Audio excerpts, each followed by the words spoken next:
state of the world is crazy. I mean, I feel like, in some degree, the state of the world is always crazy. But man, oof. I am glad to see that I live in a world that doesn't want war, though. Regardless of how many like attacks and attempts have been made to start one, especially within the past 2 years, especially because of everything else happening in the past 2 years. It's crazy. But I guess I'll say the world aside. Let's talk about me. I was gonna go live yesterday, but I was just like, I don't even know. Hey Holly, how you doing? How are you doing, Holly? I'm gonna use my two Cyril Marchetti decks. The Gilded Tarot Royale and the Tarot of Dreams.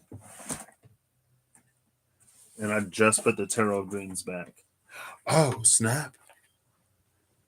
Glad to hear it. Today's been an interesting day. I've been looking forward to today for some time now. Ooh. Life in general has been interesting here lately. So, I guess first of all, nothing has necessarily panned out the way that I kind of thought it would. It's been this month in particular, I guess, has been kind of curvebally.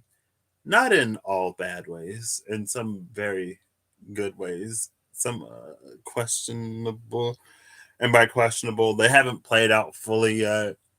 But I guess it's interesting that I'm going to try to have some kind of continuity here. So Eva, I was literally just thinking of you because I was like, I wonder what was that? Did you say what deck you used in that last at least Pisces video? I know you said you just got it,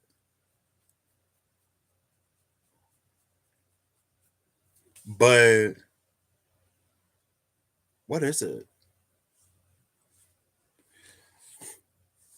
Um, so what day was that? I think I got on here and I talked about it. Life I found it's hard for me to think today. Mercury must be in Pisces or about to be. Oof. Because my little retrograde 12th house Pisces Mercury is fully retrograde. Oh, it's only 13 degrees. It was the one that had the frog in it, where the King of Wands was the frog, and then there was the dude in the back. That deck. It was dark. I couldn't remember. I don't remember if I checked. Ooh, your next series is Mercury in signs. Oof, well, Mercury in Pisces is struggling. Struggling. Unless my Taurus moon, because my Mercury does actually sextile my moon. So when the bull that is my Taurus moon starts to see red, it's like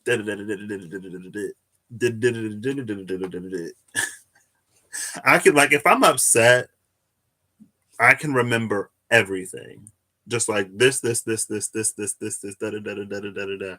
And I know one of my friends, um, oh, okay. Yes, that one. Thank you. I am going to take your suggestion and put that on my wish list if I see it. Excuse me.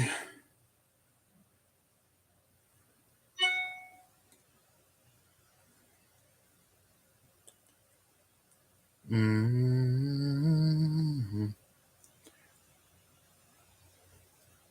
Yeah. Oh, wow. Yeah, that is dark. Oh, my goodness. This say cars from $85. Do you not get them from Amazon?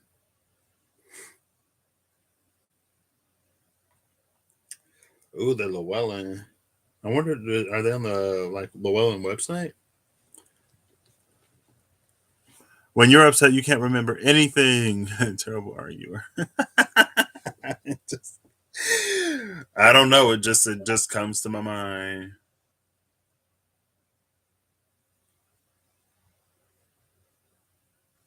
Report spam.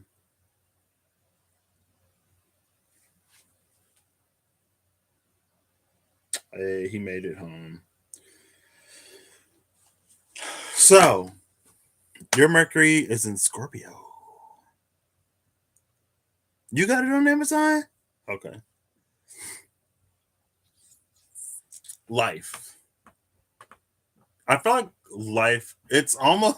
Oh my gosh! It's almost like literally the seven of Pentacles. Maybe the Hangman in the Tower. It's like there were all of these little things sort of happening, and I would think about this, and that would happen, and I would work through it. But Thursday, I think it was Thursday. Pretty sure it was Thursday. There was a confluence of life that pulled a lot of these things together. And I was like, oh, wait. And now I'm in this space that's like, I'm prepared for like what happened was on. So basically, I went to work and they were like, hey guys, we know this is coming out of nowhere, but we're shutting the plant down. And I was like, what is happening? And at first, I didn't mind because I was like, I don't like my boss. The only reason why I'm really sticking around is for these other two people who I would hate to leave in a crappy situation. But now it's like, well, they're not going to be there. But also at the same time, I remember earlier in the month having a conversation with somebody about, and then I was like, I wanted to do R&D. I wanted to do something with computers. Like, what I want to do isn't this. And so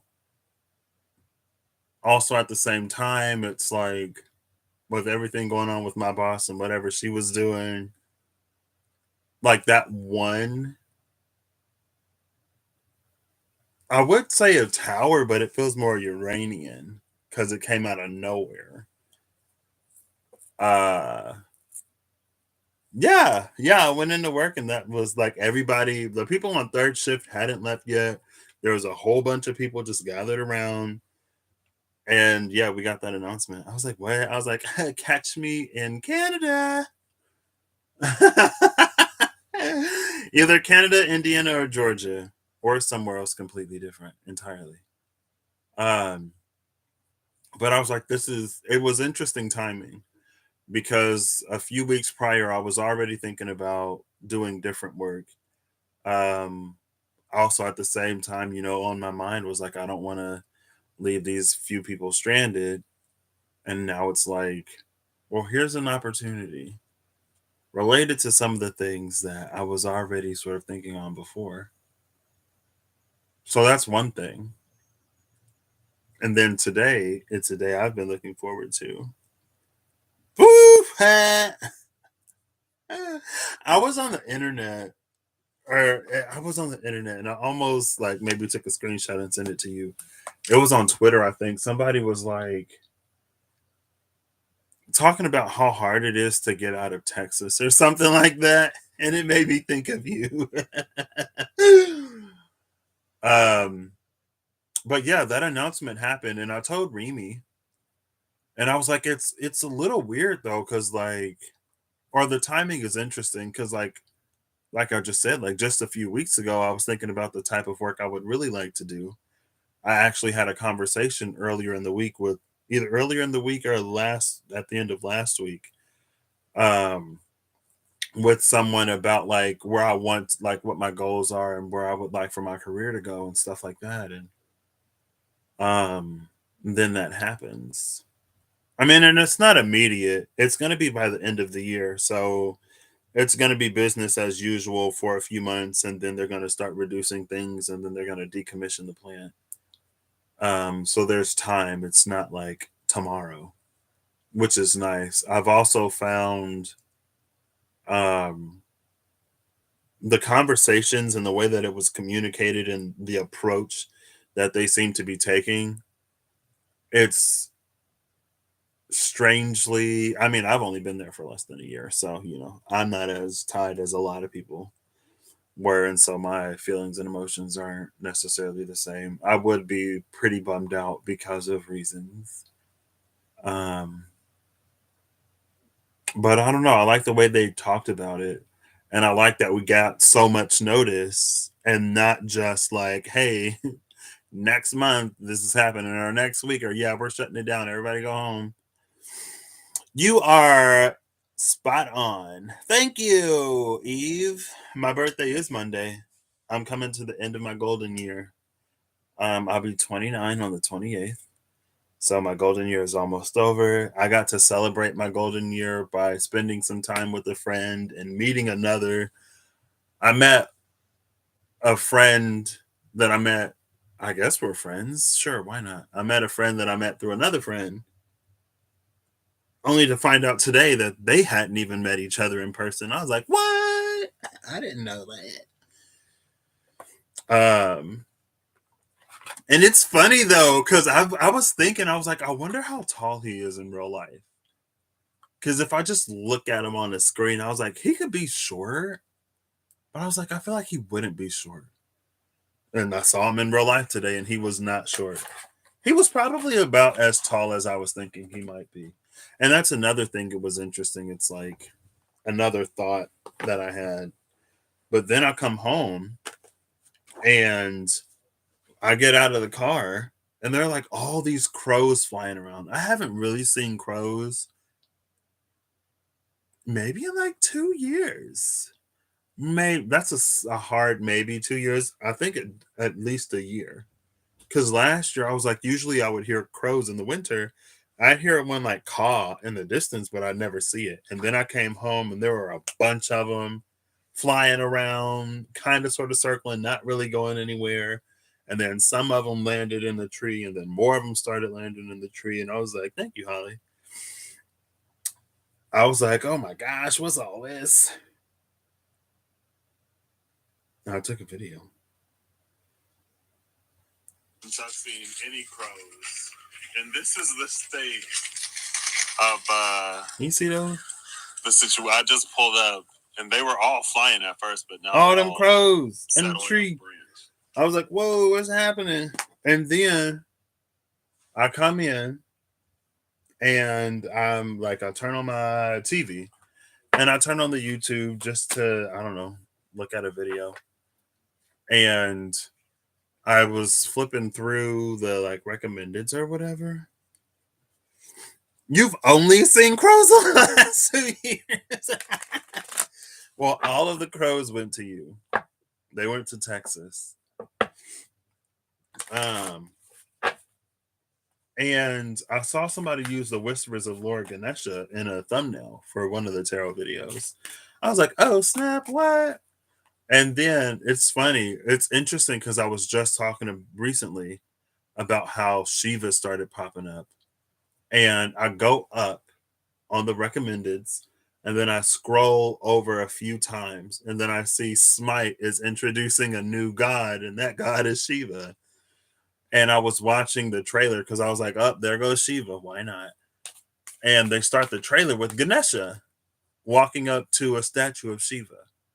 And I was like, I literally like came up from a video that had the whispers of Lord Ganesha and one of the cards, I think it was finances or something like that. One of the cards in the thumbnail, and then oof, judgment at the bottom of the deck. And then I was like, well, there's Lord Ganesha with Lord Shiva. So don't know what that's about, but and then yesterday, no, not yesterday. It had to be like Wednesday because it was the day before I went into work, or the night into the morning that I went into work and heard that announcement, or we got that announcement. I had a dream that I was in like a waiting room for, it was some singing competition. And nobody was getting called to the back, so people were starting to get antsy or whatever.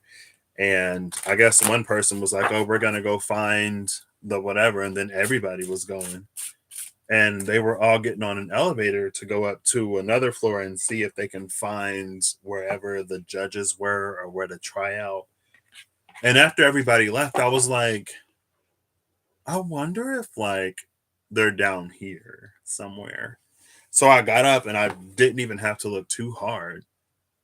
And they were like behind a wall or something. And like all of the judges were right there.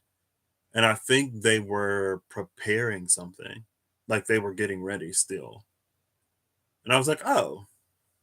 And then everybody came back somehow. I don't know. It was a weird dream. I didn't get it. Excuse me.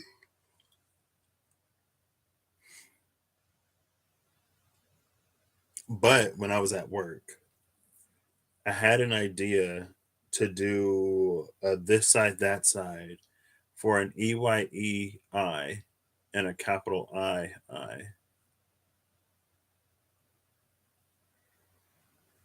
Because there was something about in the last, I think it was the last live I did or the one before that.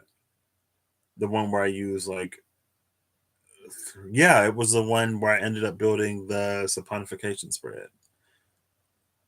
The page of Raphael and the King of Ariel, the page of cups that finds the King of Pentacles. It was a little bit of universal witness energy, kinda. And so that's why I was gonna do the I versus the I, and I was gonna use this deck, I think. Ooh, Two of Cups as the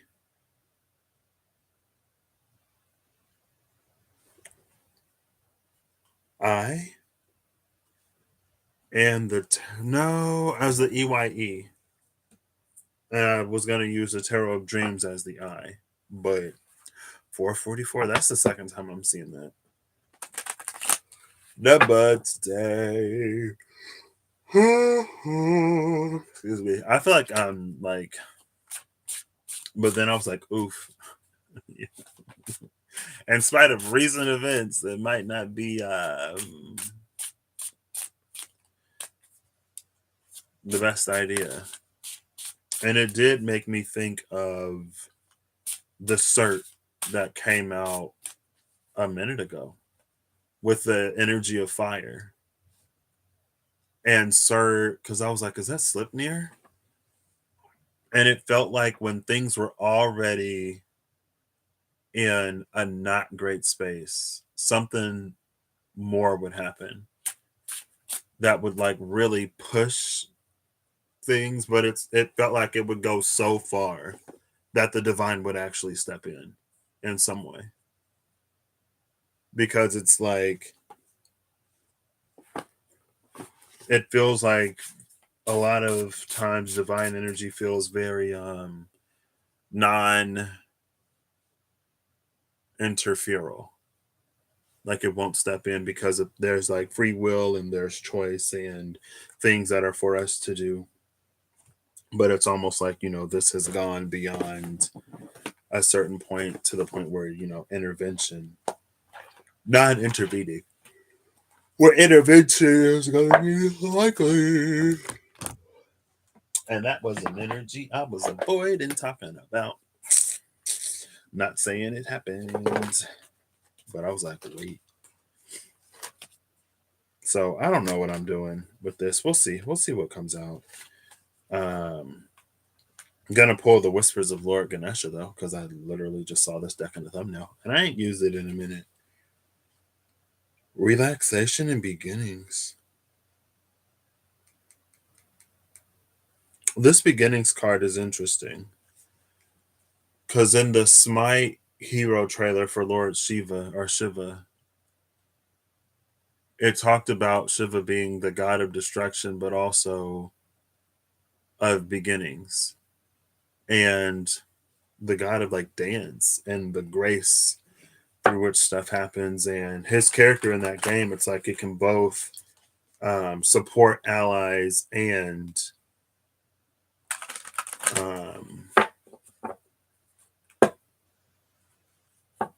not support enemies.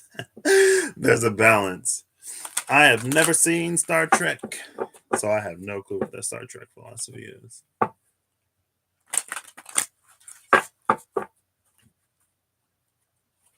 But I was thinking about decisions and what it means for us to decide. And more than what it means for us to decide, it was like the conditions that precipitate decisions. Right? It's like if you decide that you're not going to eat cake, it's almost like the decision doesn't mean anything until you're offered cake, presented cake, or in the presence of a cake, and then you say no. Because once you say no to the cake, that actually solidifies the decision because now it's something that you've had to interact with and face in your reality. When it remains a hypothetical, it's like the decision and choice can be made, but without having to act upon that decision, it isn't necessarily cemented in a way, or it's in a different way. And it almost reminded me of I think it was a card that came out last time about like what it means for us. This is, I don't know if I've ever seen this card.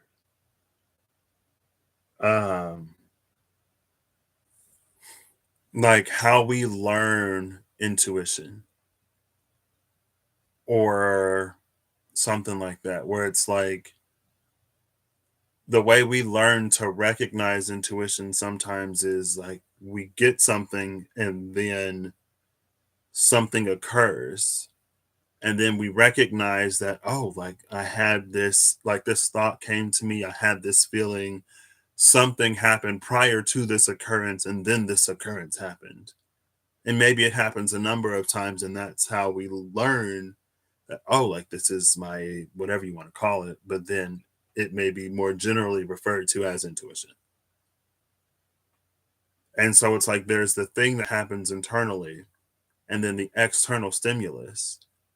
And then that's like the gateway opportunity for that internal to then be made to be grounded, I guess, in our reality in a way. Now, also at a lot of times it seems that many things don't come free. Many things come at a cost and at a price that some people just have to pay. It's like somebody pays it. The card that came out though is determination. And I've seen this card before. I got the overhead light on, so it's a little whatever today. The bottom of the deck is divine support though. Determination and divine support. Also, I have that mini deck. I'm going to use the mini deck to clarify this.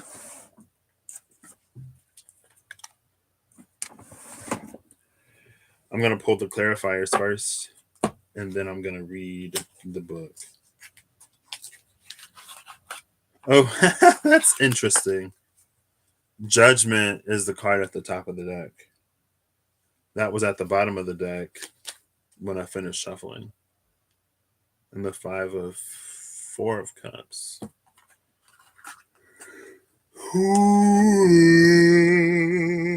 Excuse me. Life is, I don't know.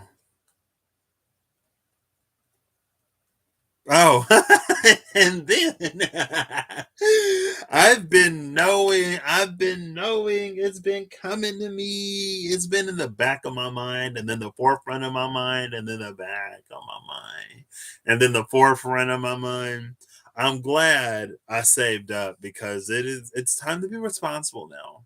My window of irresponsibility has passed. The time for procrastination is now over. And I'm glad I was padding and cushioning. I'm glad I was at least doing that much, because thankfully, because of that, I'm in an okay situation. Much better than the alternative, even though I don't know how the alternative would have played out, because it's not like it would have been too different. But also at the same time, that was kind of oof. So I'm gonna pull two clarifiers. I'm gonna show you what they are, but I'm gonna keep my eyes closed. This is one. I don't know if you can see it. That's one. This is the other one.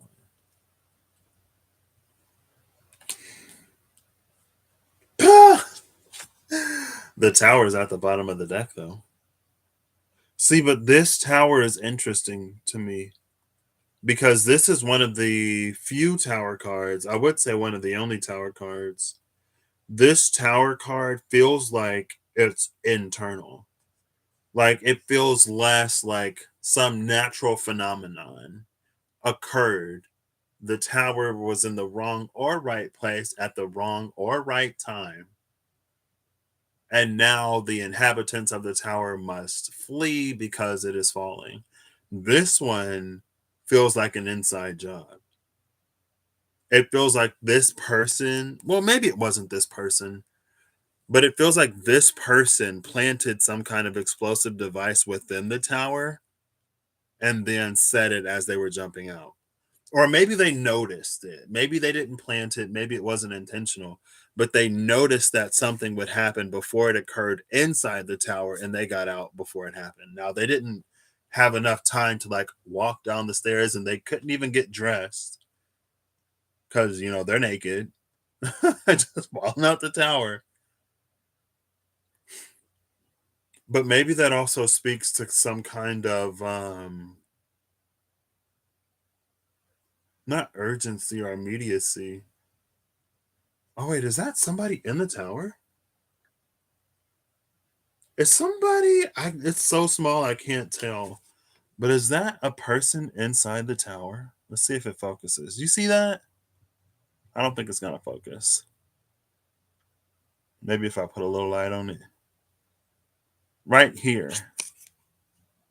Is that a person inside the tower? I see you attempting to focus. I don't know. The card is too small. I think it is. Where's my magnifying glass?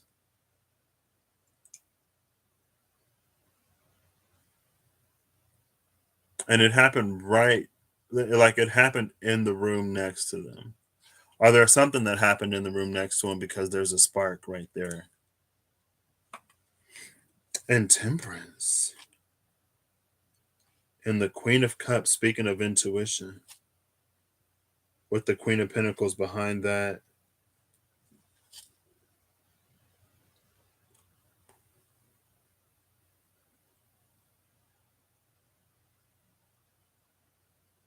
Okay, interesting. Being naked during a tower moment sounds rough. Some people would read that as liberating. They might, I don't know.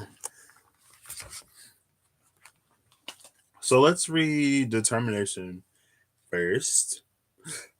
Excuse me. Feel secure in your being. Okay. So because this is feel secure in your being, it does give this nakedness a different, it gives it a different vibe, because this is an energy. It's like it escapes the tower and there's no longer a need. It feels nonconformist in a way, because it's like it's secure in its being. It doesn't need to cover anything up. I mean, maybe that's what caused this internal tower. It was like once a certain level of security was reached, boom. It's like, I'm not putting up with this. I'm not dealing with that. I'm not hiding. I'm not ashamed. I'm going to proudly be all of who I am. And if you can't take it, brace yourself. I'm not going to hold it up the whole time. Well, I might. The dynamics of this lifetime can be complicated. There really does not exist in this earthly dimension an environment that is free of trauma, blockages, and lessons. The color red is the color of the first chakra, referred to as the root or base chakra. The root chakra is associated with keeping life exciting and sustainable. It is associated with trusting, belonging, and accepting. When you feel lost or insecure, you lose energy due to the fear these feelings bring up. When the root chakra energy is in balance, you are centered, grounded, healthy, and vibrant with unlimited physical energy. You love your body and love to use it to take care of it. You feel secure in your life and display good common sense. Work with Ganesha to create a sense of feeling rooted in order to lift away any heaviness you might be feeling. Focus your attention on the color red and allow yourself to feel joy, energy, and creativity coming back into your life. Red symbolizes love and happiness. It is said to encourage action and confidence and provides a sense of protection from fears and anxieties. Remain positive and open to possibilities. Doing this will strengthen the root chakra and create stability and inner strength. Okay. That being supported or clarified or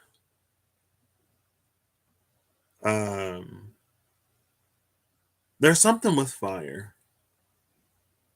I feel like fire was a thing.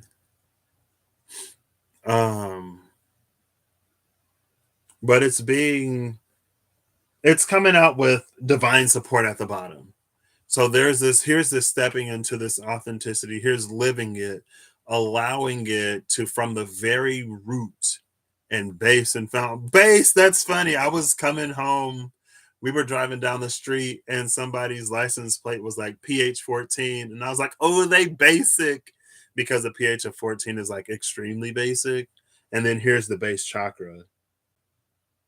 And again, like 14 is as basic as you can go. So it's the base of the base, the root of the root. You had a fire moment this morning that completely changed the course of your day for the better, question mark, or the worse, or just changed it. It's also interesting. So I went to a buddy's shop and we played Dungeons and Dragons. And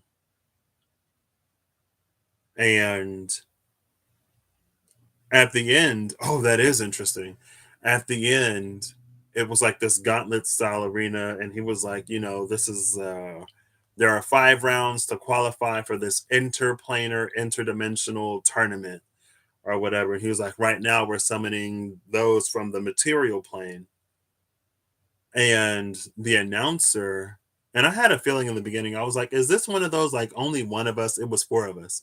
I was like, is this one of those like only one of us can win types of situations where eventually we're gonna have to fight each other, and nobody, like the DM didn't say anything until we got to round 5. And in round 5, he said, the announcer was like, now you must fight each other or I'm gonna kill all of you.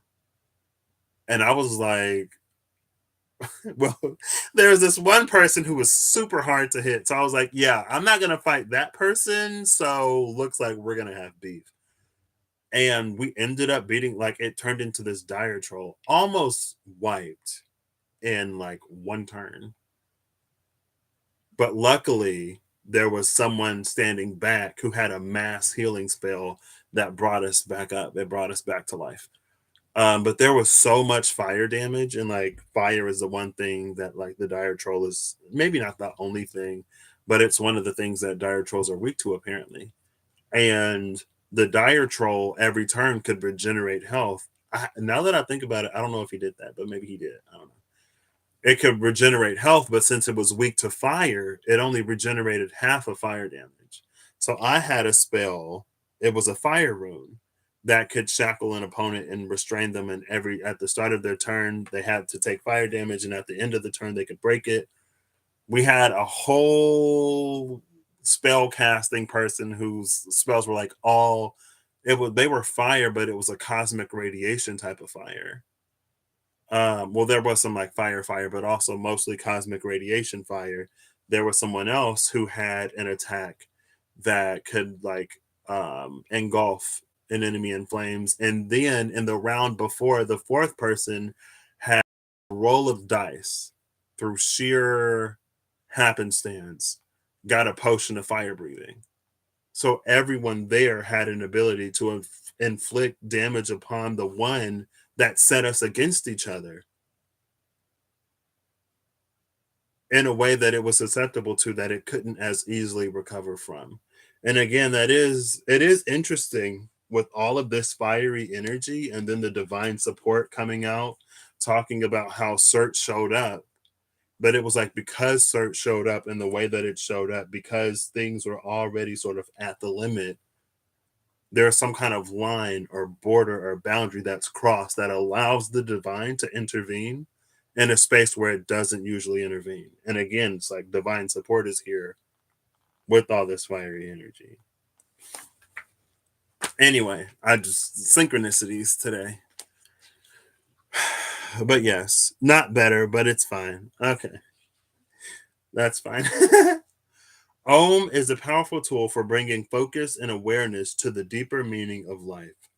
Ganesha is strongly connected to the mystical symbol Om. Excuse me. The sacred Om is the most important universal symbol. Yeah, I'm reading the right one. Of the divine presence in Hinduism. It is held to be the cosmic sound. Speaking of cosmic radiation, right? Which was generated when the world first came into existence. The written form of this divine symbol, when reversed, gives the flawless outline of Ganesha. The use of the Om sound is one way to help you connect to the divine support available to you now. Ganesha is ready to share his wisdom, knowledge, and guidance that is innate within his being. You now have the opportunity to cultivate a closer relationship with Ganesha or with any ascended master or divine being that resonates with you. Drawing on divine support facilitates a greater connection to your divine voice, which can be a source of inspiration and great wisdom in times of uncertainty or challenge. Ganesha's desire is to assist you on your life path. Know that he is guiding you away from fear, distress, and anguish, and towards the light and love at the center of your being, that universal witness. The same light and love which resonates throughout the vast universe and which is contained within the universal sound of Om. Consider chanting this tone or listening to a recording of Om to bring about the energetic shift that is needed at this time. And again, it's interesting that as we ground and anchor and root all of this into the base chakra, this isn't crown chakra, third eye, throat. Like this is it's very real, like real life. As we ground it there, it actually, in a way, connects us to what's that wellspring? Did it go up or down the chakras though? I think it went down, right? I think it went from crown to root. Or did it go from root to crown? Did I ever think there was a direction, or was it just like as you continue to work through them? At some point, I think it was the root last because at the root chakra, you notice the silted spring and you follow the silted spring back to the wellspring. The wellspring is the all.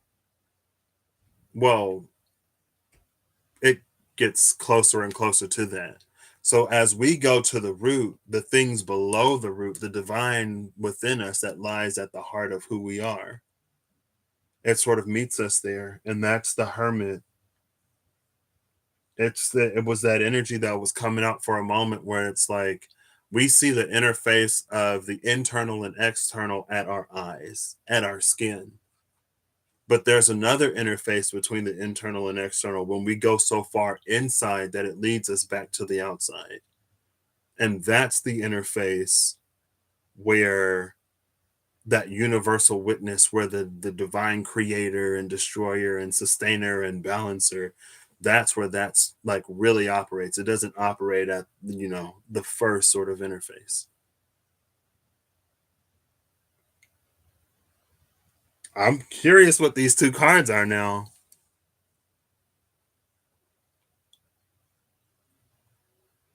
Yeah, these are, let's see, the Six of Pentacles and the Knight of Swords.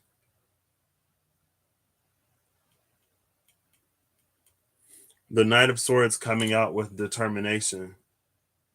The Six of Pentacles coming out with divine support. And again, it's an energy of the Six of Pentacles, it's an energy of reciprocity.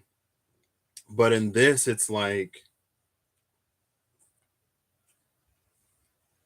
oh, and look, they're even looking in the same direction ish. Well, one is looking up, the other one's looking down. Um, but again, it's like as we anchor and root into the base chakra, and as we do these things that sort of liberate us more and more and more, to the point where we're living closer and closer and closer to the core of who we are, that energy is met and it's balanced out by the divine in some way. And again, it's interesting because behind the Queen of Cups is the Queen of Pentacles. Here's the earthly queen, there's the spiritual queen. Or it's like it's one is rooted in interconnectedness and emotions, the other one is rooted in the experience. But it almost feels like, again, it's like when you go so far inside and as you clear up and clear out and bring peace and resolve more and more and more, there are the things that start to manifest sort of in the physical, or the things that you sort of meet. And again, even in this situation, and that's one of the things that, because as the person, and another thing that's, I guess, interesting is like, I've been seeing this dude for a few weeks now. And when he first like made the announcement, it didn't even connect to my mind that this is somebody that I was seeing. But after he made the announcement that he made, I saw him in passing and he said, "Good morning." I was like, "Good morning." And I was like, "Oh, I've been seeing this guy in the mornings." Or like, I've been seeing this dude who just like kind of sort of started showing up, or I just started seeing him. And then he made that announcement. Um, and so it's like there's this thing, it's like where was I going with that? I forgot. It's something about interactions. It was the Queen of Cups, the Queen of Pentacles. Yes. So the way he was talking about it, he said that he was like, I've never been in a situation like this before, but it's my belief that God puts us in certain situations. Like anything that God puts you in, like there's something for you in that. And so he was like, as we continue to sort of like see how things shake out and to do whatever, like I'm sure, well, he was like, I'm sure I'll find what that reason is. He was like, I don't know why I was put in this position. Like, out of all of the people I've worked with, out of all the teams I've been a part of, like this is like, it's a hardworking team. And it's like why I'm not gonna get all the way into it because now I'm like trying to go into what he said and I'm gonna forget where I'm going. But he was like, it in some ways it's like it doesn't necessarily make sense, and blah blah blah. Like, it wasn't y'all, it wasn't production, it wasn't this, it wasn't that. It was just a decision that was made higher above. And I don't understand it myself, but I know that there's something that's gonna come out of this for me. And to hear someone else say that when I've been sort of living that for at least a little time now, where it's like, I don't know why I go through the misfortunes or the fortunes that I go through, but I know that as I go through them, as I face them, and stop like running or trying to find the silver lining and blind myself so I don't have to look at anything else, like something will come to pass, something will come to be. And like I mentioned before, I work with so many people that have a capacity that I wouldn't necessarily expect from a lot of people.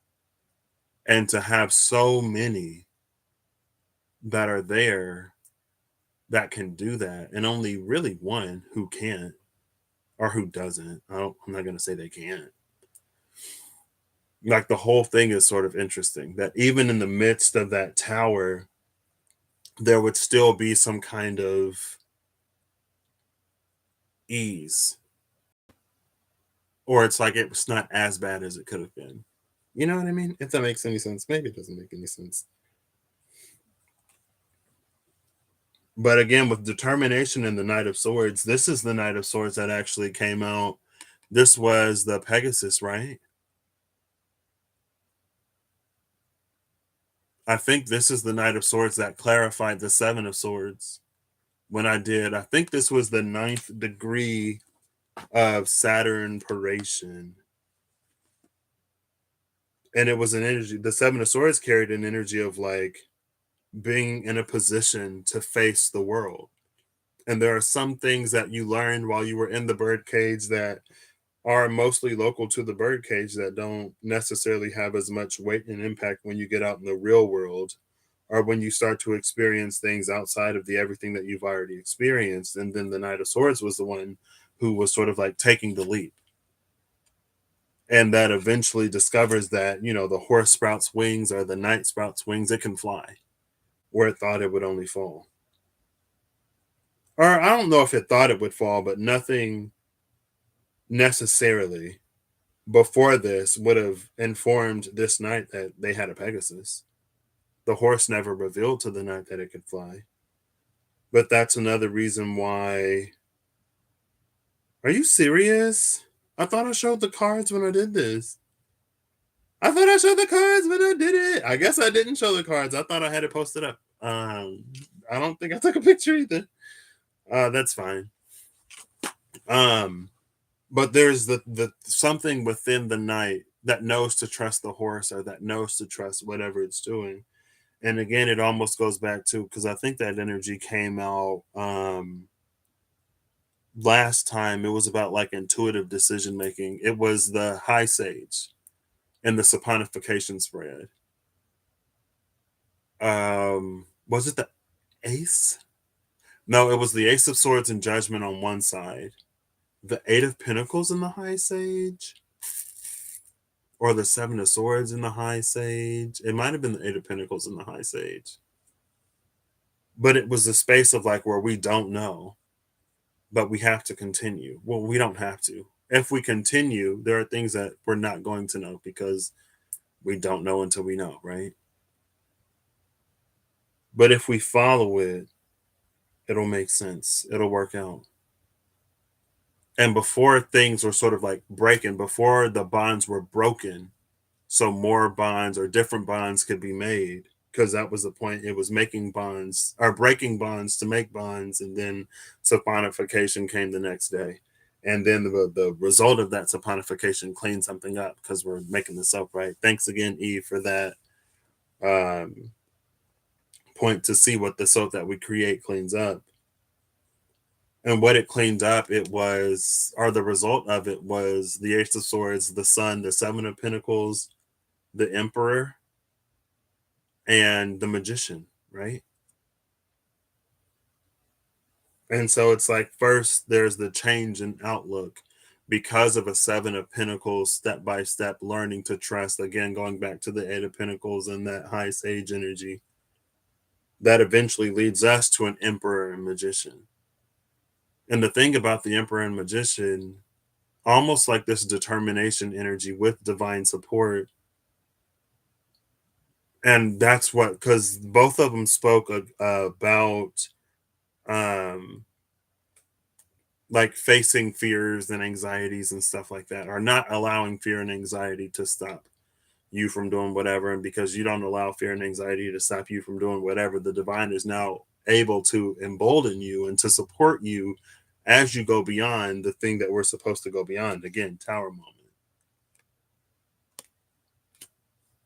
That brings in the support, or that gives us a greater ability to have a greater capacity to receive, because it's like as we increase our degrees of freedom and our range of movement, there are more ways in which we can be assisted, which also again kind of sort of plays into the Six of Pentacles energy, because it's like it's more avenues of support that the divine has for us, as we're not like, I'm not going to do this, I'm not going to do that. If I even see a hint of this or smell a hint of that, I'm going to freak out and shut down, and I'm not going to do anything for X amount of time. And it's like, it's not to shame anyone, of course, if that happens.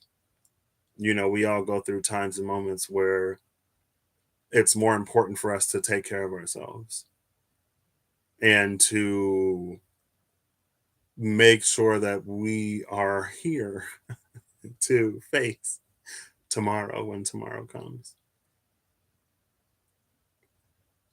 But it's like we reach the point where that determination builds up, or it's like it gets so, oh, it's like stamped into the ground. Like if a horse was like, just stomping around, patting, like stomping something flat, it gets so in our root that it changes us from the foundation, from a foundational level, to the point where, again, it's like if we're triggered, or if we find ourselves in a certain experience, our default is different. What we learn and work towards integrating, that becomes second nature. Then through that, when life happens and we put that healing and we put that work into play, it's like what was second nature, or what we learn to take on as second nature, becomes our new primary nature. And then before that, it's like as things happen in life, we're just operating in completely different ways than we used to. And it's not even something that we have to think about anymore, because we've gotten in the habit and in the practice of continuing, of moving on, of listening, of braving, of couraging, of facing. And like again, like there's always going to be times, not always, I don't like saying that, there may be times where we do need to allow ourselves to feel or experience whatever it is that we're to feel or experience. But at the same time, I think there'll come a point when we realize that even if we don't know what is happening, or if we don't know why what is happening,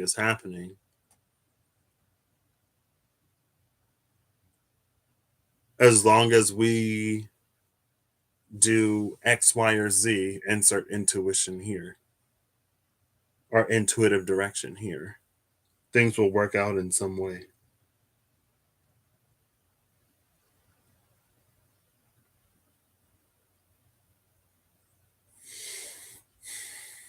And the Eight of Cups is actually behind this Queen of Pentacles.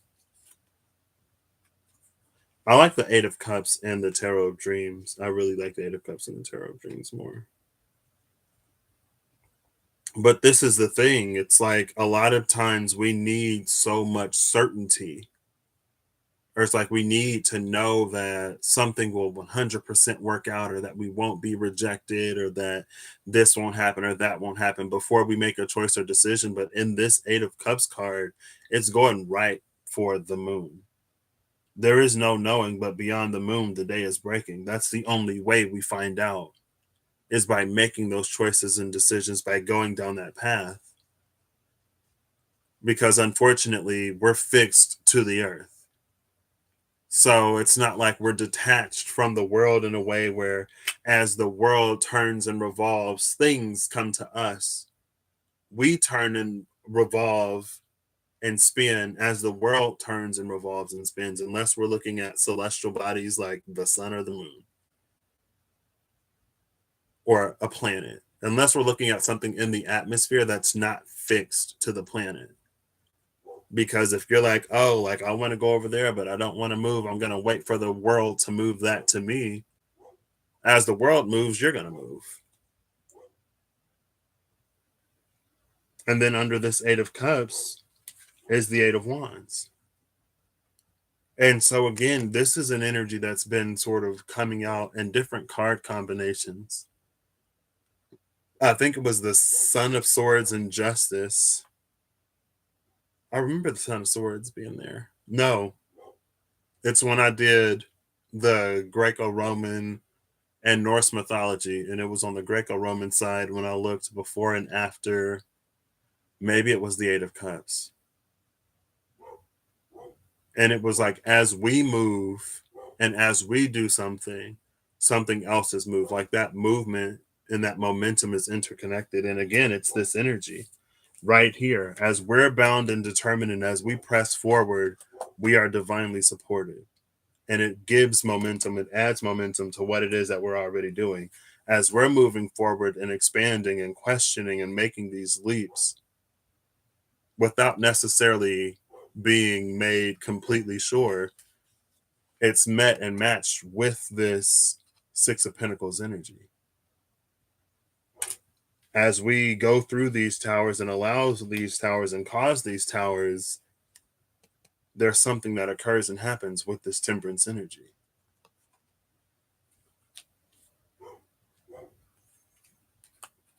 The more distance we put between ourselves and whatever we're coming from, and the less distance between us and where we're going, the faster and faster and faster things start to move.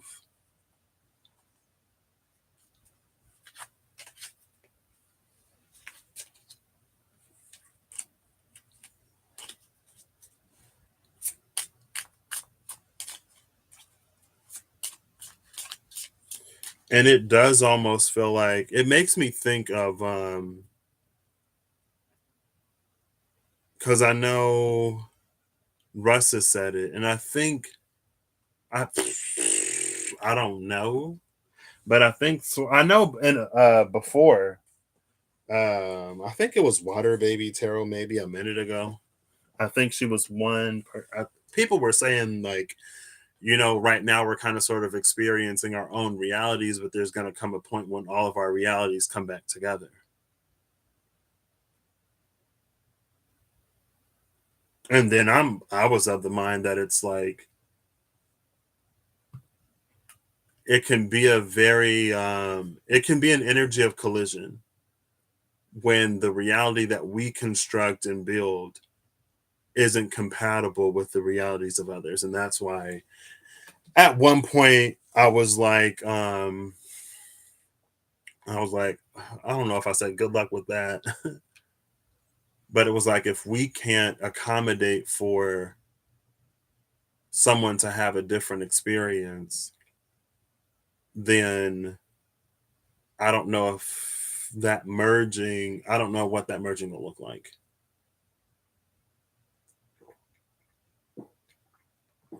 Or to come from a different perspective, it's like, if we can't be, I don't know. It's a bunch of, I don't know. It ain't for me. So interesting. Yesterday, you're compelled to buy moon pies for a gathering next week. You've never had one in your life. Ooh. I'm not a huge filling person. So like Twinkies and I think moon pies weren't my favorite. I like Star Crunches though. Oh, I should have left those cards out. Well, the Four of Cups is at the bottom of the deck again with the Knight of Cups. And it's interesting because in the Four of Cups, the hand of the divine is offering a cup, and then right behind that, the Knight of Cups is also going to be riding in. I don't know. But with this in the middle, I'm actually going to grab the the middle, somewhere else in the middle, and the bottom card. Oh, I already saw the Two of Cups. I forgot. Oh, well, the cards are here. For the EYE, right? And then for the I, oh, I should have did this the other way because, well, no. The top, the middle. Is that two cards? Yep. Oh, two cards. Another middle. And the bottom, the Five of Wands. So the five is going to take it. And it's interesting because what's at the bottom of this deck? No. I just saw the Five of Wands somewhere. Maybe that was before I shuffled it again. The bottom of this, the tiny deck, is the Two of Cups and the Five of Swords. So it's not wands anymore. You always thought they were an ice cream bar from the South. Is this what people in the South think ice cream is? I'm just playing. I'm sorry.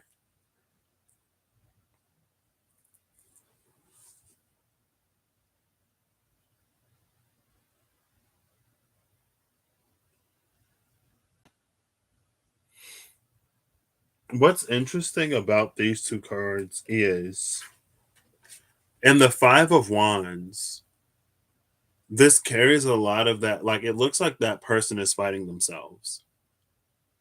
And again, it's been a theme about the self that exists in the absence of self or internal conflict, or what arises within the self as internal conflict gets quieter and quieter. But it reminds me of, like, every time I've heard someone say, like, oh, we're all one, you're a reflection of me, I'm a reflection of you, so if I treat you in this way, or if you treat somebody else in this way, then you're really treating yourself that way. But what this feels like, it's like, if you're in a space of competition, if you're in a space of, like, in order for me to get, someone else must go without, then this is your experience. You experience many, many, many, many, many sides of you, and versions of you, and reflections of you, and in different amounts and proportions. But in the absence of this conflict is when you truly meet someone else. Like, these are not the same person. This is also, I guess, an eclipse energy. Because again, it doesn't feel like we've necessarily been, I don't want to say capable of really truly experiencing another, because how enveloped in the self we are.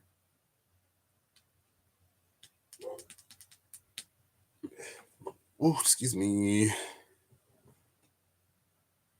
Moon pies and RC cola. That is a combination. This is a lot. Okay. So we got Saturn in Pisces here. Saturn is going to be in Pisces after it's in Aquarius. So enjoy that. I hope you get everything out of Jupiter and Neptune and the Sun, and eventually Mercury and Venus and Mars in Pisces while we got it, because Saturn is going to be in Pisces after that. But maybe Neptune can help Saturn broaden its horizons or whatever. So it's the Ace of Cups, the Eight of Cups. This is that Eight of Cups I said I like, the Eight of Cups in the Tarot Dreams. Eight of Cups again, the Ace of Coins, and the Four of Cups. Again, the Four of Cups. Just saw the Four of Cups at the bottom of the deck with the Knight of Cups or something like that. The Four of Cups and the Knight.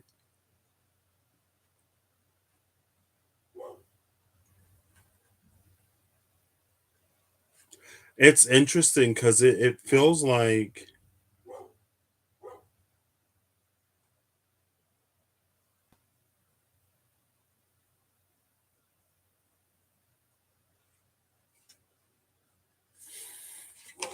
with this Ace of Cups, this feels like a dream or a feel. This is the pursuit. It's It's almost the energy of the pursuit of happiness, the pursuit of something very watery.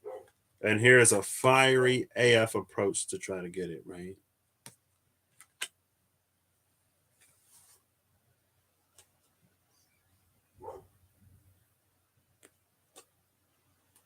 And then the Eight of Cups and the Ace of Pentacles.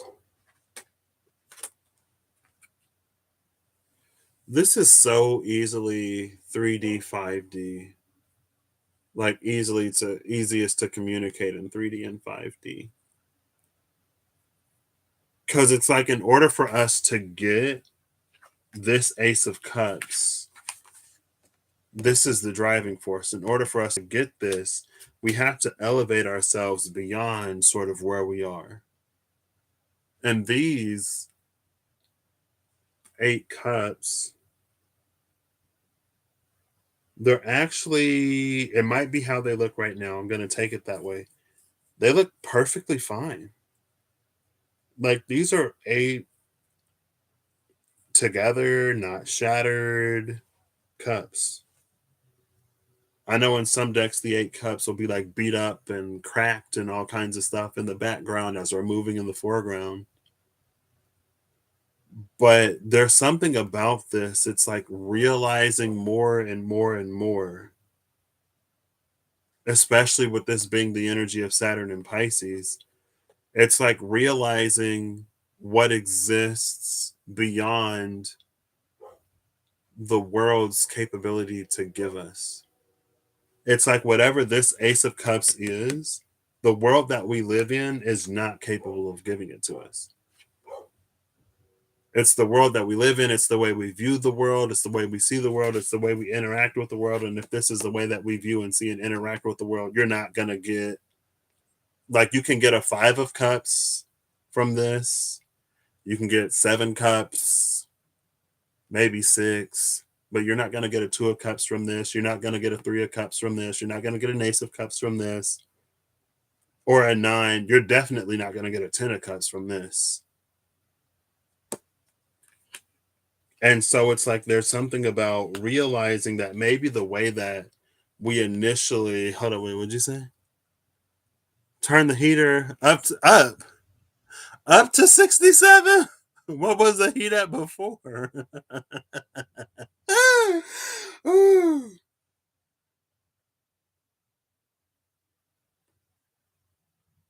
And see, like there's this Ace of Pentacles energy in this Ace of Cups, but it's like it's hollow. It's not filled in. There's something that this just, it's not capable of giving. And so what it does is it facilitates and necessitates this ascending to the moon energy. But this, it feels like the 9 of Wands. This is carrying the energy of the 9 of Wands in the Wild Unknown Tarot. Whereas we get higher and higher and higher, we actually get closer and closer to the moon. And the moon, it's like representing everything that we haven't yet seen the light of, things that we haven't yet experienced, things that we sort of desire that maybe we've gotten a taste of, but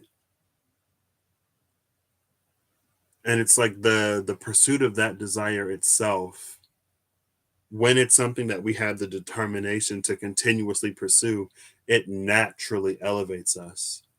And it feels like once we get to this point, it's after this step. There's a step beyond this one where you step into the moon to emerge and discover this entire Ace of Pentacles world.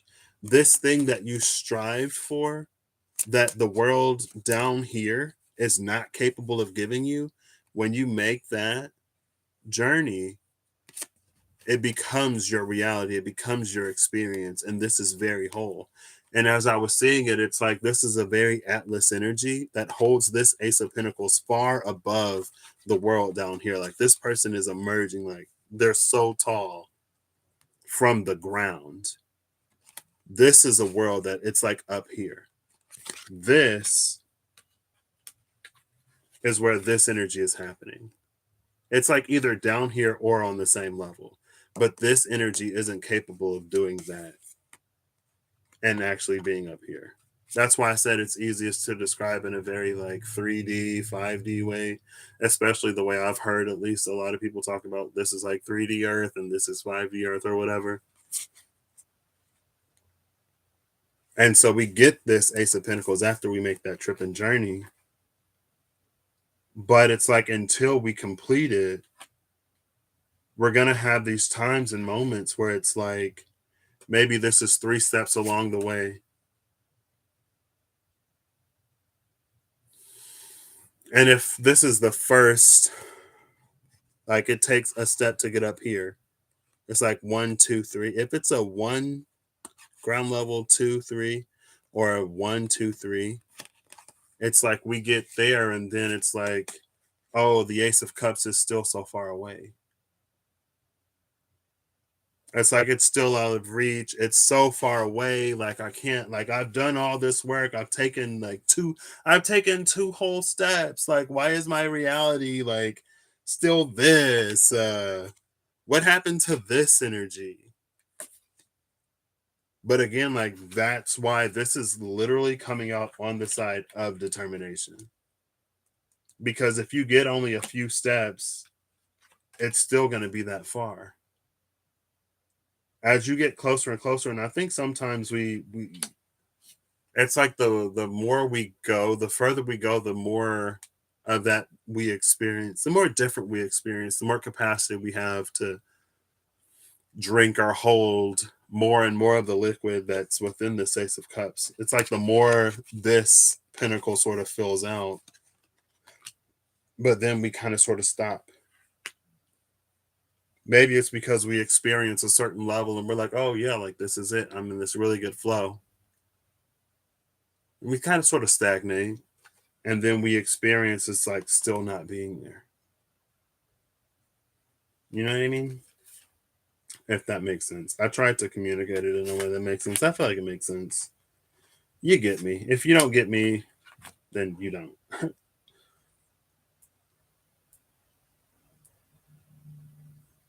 This 2 of Cups is clarified by the 10 of Wands, the Page of Pentacles, and the Wheel of Fortune.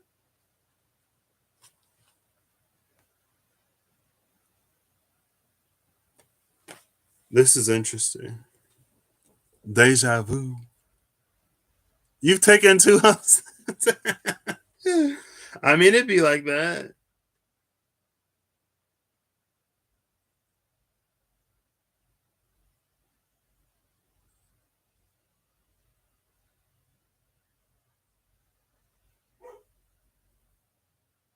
I feel like this is the energy of the shortcut. I feel like it isn't, though. It reads like the shortcut. The result of this feels like a shortcut, but I don't think this is the shortcut. Because if you look at the Ace of Pentacles, this is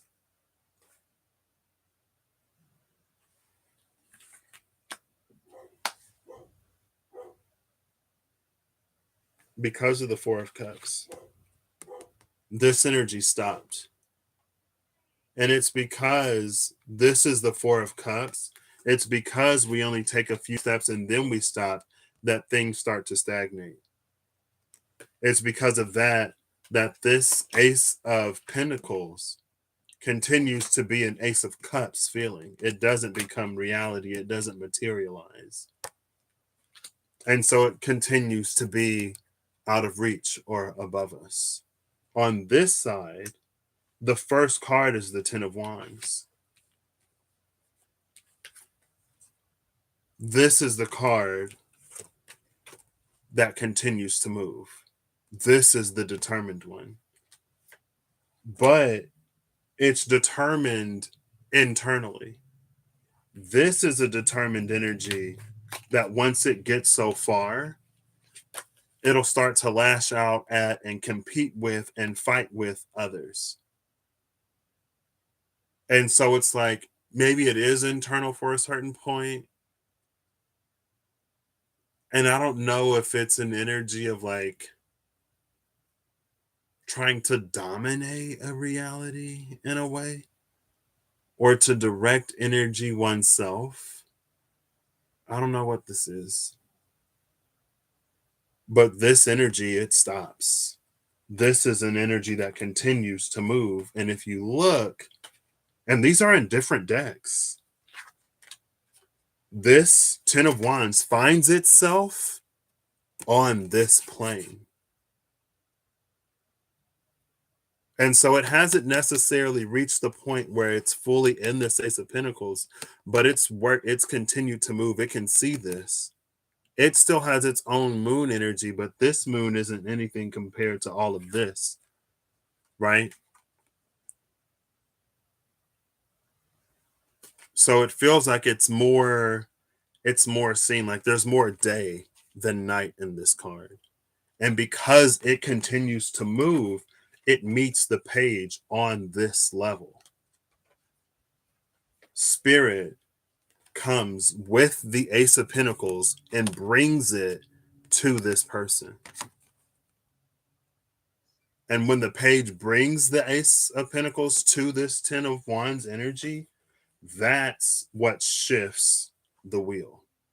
That's what turns this. And so it feels like the shortcut because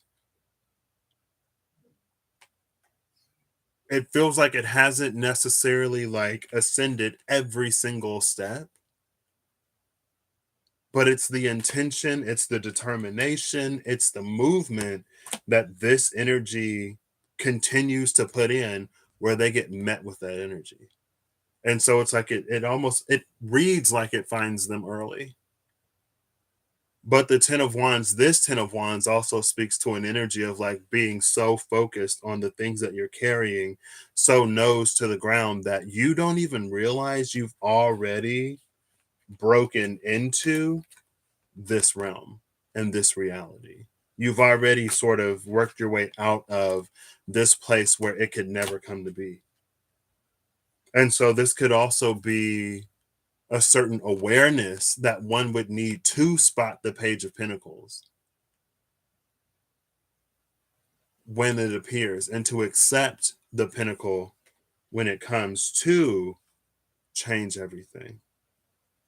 And I love that this is coming out under divine support, because that's exactly this, the divine support that comes in as we're sort of doing that, as we're operating in that determined energy.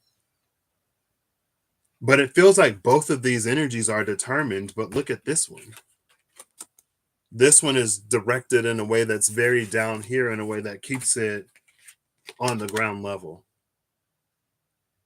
This one, again, which is why it's not necessarily internal, but again, with that determination and with the horse of the Knight of Swords, like stomping these things into the foundation, it's like the ground itself changes. And when you change the ground, you change the things that are capable of growing in that area. There was some key nutrient that you need to take care of the seed that is this Ace of Pentacles, that without that determination, without that Knight of Swords, the earth itself, again, the earth itself cannot support that life. If the earth can't provide what the plant needs, the plant is going to die.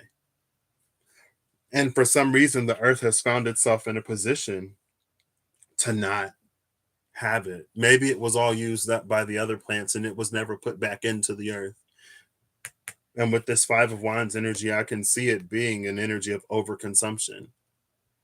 It was never put back, so it ran dry. Then you have to go somewhere else. This is like that very what seems like humanity. We're killing Earth. We're killing Earth. What's the nearest planet we can go to? Kill the Earth, go to Mars. Kill Mars, go where? Are we going to solidify Jupiter? Jupiter's a gas giant. It has no surface. So unless we become lighter than whatever the gas is, or of a similar density, I guess, well, after Mars, that's it. Unless we discover some planet and some other solar system or galaxy. but that like this energy that will move and just like consume everything, drain it dry of that precious water. And again, the temperance card that came out, the magician at the tail end of that, Ace of Swords, Sun, Seven of Pentacles, Emperor, Magician, the magician in the Tarot Apocalypsis that just came out, again with that temperance energy that understands that a heavenly fire is water on earth, which is another reason why this could be so water heavy. But for all of this water, hold on, let me get these back in the order they were in. For all of the water, we can see it's like we meet that energy. I feel like it's communicated weird. Because it's here. The divine says determination, fire. We go fire, got it. The divine is like, yes, fire. It's like divine is like, yes, fire, but fire. And we're like, yes, fire, so fire. And the divine is like, not fire, but fire. And we're like, fire. Like, I'm doing fire. And the divine is like, okay, do this. And so we're doing this, right? And again, we're climbing the stairs and we get here and we're like, I've been doing fire. I'm still doing fire. You said fire. But after we reach this point where we breach, we understand again that the divine fire is water. Oh, I love this. It's water. But until we make this journey, until we climb high enough, and again, oh my gosh, I love this so much because that's the 10 of Wands. The 10 of Wands is met with the Ace of Pentacles. Wheel of Fortune brings in that understanding because it bridges both the earth and the heavens. Again, that a heavenly fire is an earthly water. So this is the energy that actually gets us there, not the fire. That is this. Which is why, again, the Two of Cups is on the other side. This is like what the divine is trying to tell us. But because things get lost in translation, we approach it with the fire because it's like, well, the divine is saying fire. It's saying fire. And it's like, yes, it's saying fire, but we have to understand that that's actually water. And that's why, for me, sometimes the high priestess isn't a card of secrets and withholding information. The high priestess is a card that shows us our limitation in communicating with spiritual and energetic sort of realms and frequencies and energies. Because if the divine says fire, it's asking for water from us. But in that, and that goes back to the principles of correspondences video. That's where the magician came out. That's why I titled it The Principles of Correspondence. We're not going to get there doing this. This isn't what's sort of needed right now. It's this. But if the divine is asking for water, then maybe we need to meet it with fire. And the fire that we meet a divine request for water with is very active. It's like, let's do something in reality. Let's stoke the fires of the heart to get people to see that, hey, this is wrong. This is something that we should stop doing. Like, let's play with accountability to the point where, maybe we actually start to do things differently. Because as long as people can continue to get away with this, they're going to continue to do this. And so there is fire that's needed sometimes when the divine is asking for water. And if the divine is asking for water, sometimes it's fire. I literally just said that. There is fire that's needed when the divine is asking for water sometimes. And there's water that's needed when the divine is asking for fire. Which it feels like the judgment that came at the bottom of the decks it makes it feel, I was gonna say it makes it feel internal in a way. My throat is like so extremely dry now.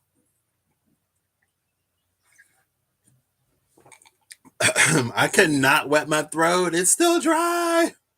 I'm not of one of those people that can light a torch. I'm not a flame eater. I'm not going to put no fire down my throat. I need water to be water right now, please. Because my throat is still dry. That's fine. I'll just have a dry throat. Oh my gosh, I can't believe it worked. I can't believe it worked out that way. But again, it feels like that it plays into that Six of Pentacles and Temperance energy. See, that was the energy of like with the Knight of Swords, what we're increasing our capacity to receive. Because it allows the divine with this Wheel of Fortune energy again. Oh, my throat is so dry. What it does is, excuse me, there's some kind of cooperation with the divine here in a way. When we understand that water, fire, fire, water, when we understand, and that goes to like both this and that are true. It's like if the divine asks, if the divine says fire and we respond water, and then the divine says earth and we respond air, in two exchanges, we've now provided every element necessary for spirit and ether to sort of flow through, solidify, and then change and move and shift with that Wheel of Fortune energy. But if we match fire for fire and water for water and air for air and earth for earth, it's like there's 4 steps, but it feels like we actually go through every element. So it's like these two alchemical elemental wheels that sort of like overlay each other in a way. Where maybe it's like we represent or we build in multiple. This is the part where it's like it's beyond me. Like I get it, I don't know what it means, but it's like as we complement fire for water and earth for air and water for fire and air for earth, it feels 10 of cups where it's like this is whole and that is whole and together it's like, you know what I mean? I don't know. That's how it's reading. It's something that is more complete because we're complementing the energy.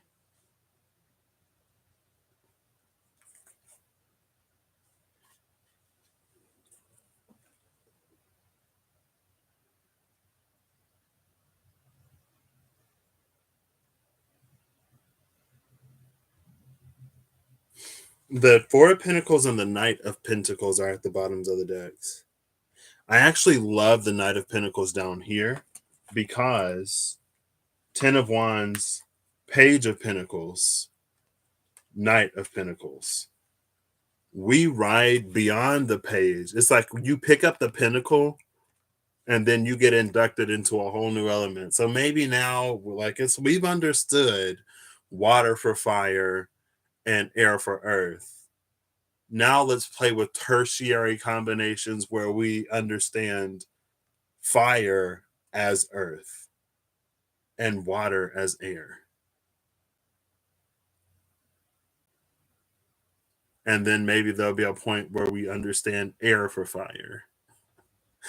I don't know. But that's what it feels like. It feels like it approaches the page. It approaches this energy that's offering the pinnacle from this, but it goes beyond as this knight that now has a horse and it's less burdened. Not only do you not have to carry these things anymore, but you also get to, ride a horse that's much faster and it makes your legs burn less. Your butt might get a little sore or numb if you sit too long on the horse. I don't know. If your saddle isn't memory foam cushion, goose down or whatever. Oh, look. I don't know why I did that. But under, oh, I love it though. Because I said, so the Ten of Pentacles goes to the page, right? And emerges this Knight of Pentacles. Now, and all of this is very green. The under the Knight of Pentacles is this Two of Wands that is like feet on the ground, not as burdened as this one, head up to the point, oh, what was the moon is now the breaking sun. And it's able to like be in this world, which is again the one from this Ace of Pentacles. That's the new experience, right? And under that Two of Wands is this King of Pentacles energy. Now the King, it's interesting because the page of Raphael, Page of Cups, came out when the King of Pentacles was at the bottom of the deck. But this time, oh, we've seen everything but no, the Queen. So here's the Page of Pentacles, the Knight, and the King of Pentacles. Oh, look, there's Emperor energy. The Page, the King, and the Knight, and we saw the Queen also in this deck, and the little ones behind the Queen of Cups. Oops. It was behind the Queen of Cups, right? Behind the Queen of Cups and in front of the Eight of Cups. At the bottom of this deck, though, is this Four of Coins.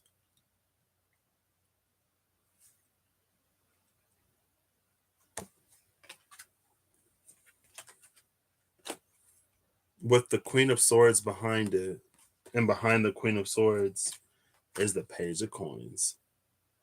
So we've had, oh no, this is the Air for Earth. This is Air for Earth. We've seen Fire for Earth and Air for Earth.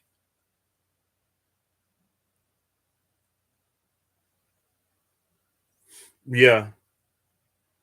And the Fool is behind this Page of Pentacles. And I say that with Justice behind the Fool. Because of the Keeper. This is interesting because it feels like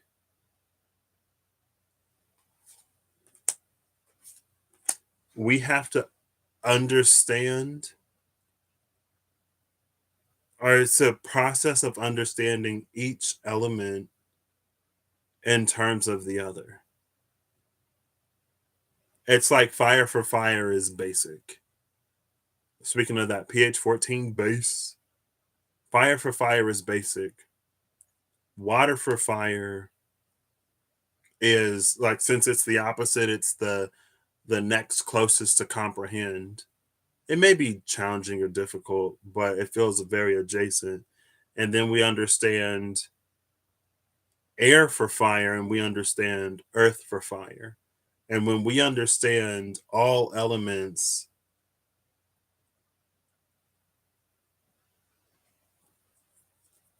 not as one element, but maybe as we understand how each element can be expressed as one, or how one element can show up in the form of a different element, then that's actually the thing that puts us ether adjacent, which would make sense because then it's like that's when we see, or we get to experience energy before it's given form in a way.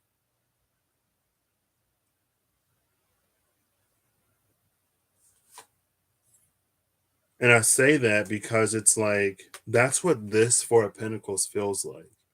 It feels like each pentacle. So like this is earth, that's earth is fire, earth is water, and earth is air. And when we understand them all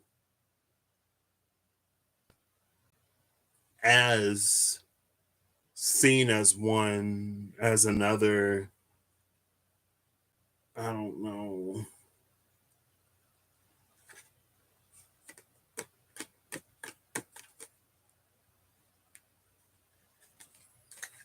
But with these two, it felt like after we're in this Knight of Pentacles energy, that's when what was withheld, because the traditional Four of Cups meaning is something that is held back or withdrawn, right? That's when it's opened up. And Cindy, I remember, I don't know, it was maybe I think it was a Pisces video that she did. It could have been a Taurus video. I feel like it had to be Pisces or Taurus because I don't really watch anything that's not my sign. But she said she had a dream where, or was it Reem? No, I'm pretty sure it was Cindy. Oh, this is a different deck. Where the King of Pentacles was on the Four of Wands, or the Four of Pentacles. Like it was this same card, but with the King of Pentacles instead of this dude. And again, the Knight of Pentacles eventually leads to this King of Pentacles, which I was like, that's why I was like, oh, this is interesting that those energies sort of merge here again. That I don't necessarily. It's not that I don't understand it.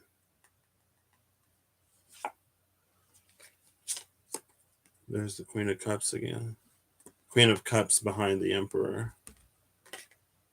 The Queen of Pentacles isn't. The Seven of Swords is behind this one. But the Eight of Wands is there again. Because it was the Queen of Cups, the Queen of Pentacles, the Eight of Cups, and then the Eight of Wands. But the Seven of Swords has taken the place of both the Queen of Pentacles and the Eight of Cups. And this feels like it feels like it's trying to cheat the system in a way. What'd you say? Weather fangirling with all the elements of the bony pony. I love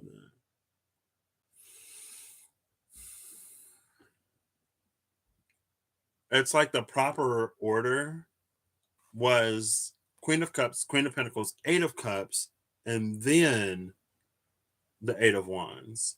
But something about this Seven of Swords tries to cheat the system, and because it's swords, it tries to do it in a very intellectual way.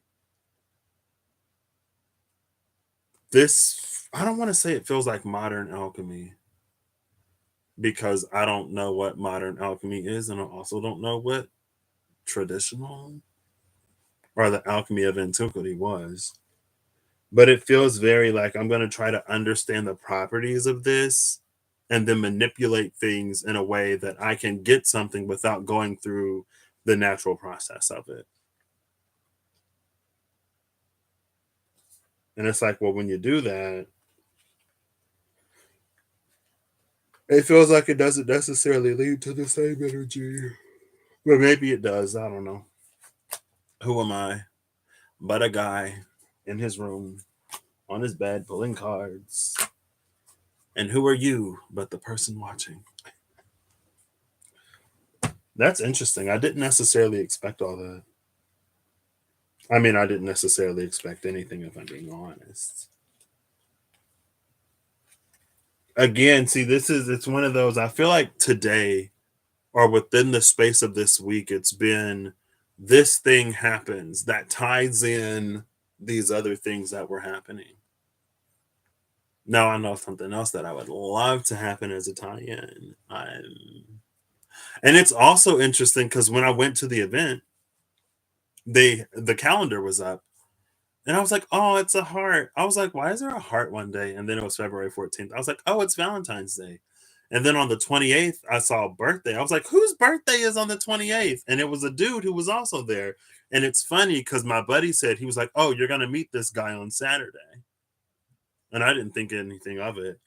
But I was like, oh, that's my birthday. We're born on the same day. Wait, two people born on the 28th of February met 2 days before both of their birthdays. I wonder if dude is single and into dudes. Because, Two of Cups, two Pisces met 2 days before their birthday. You know what I mean?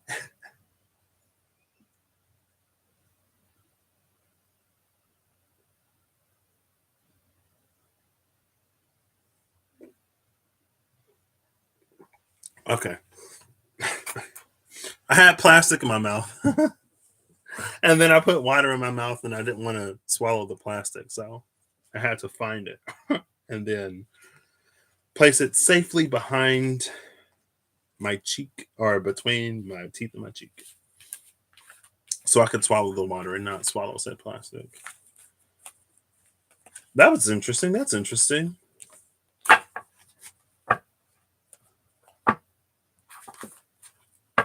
Oh, hangman.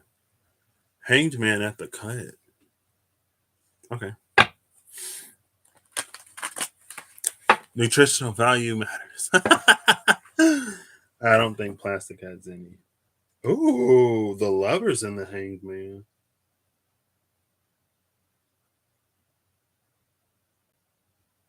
I don't think I've ever seen the lovers card in this deck.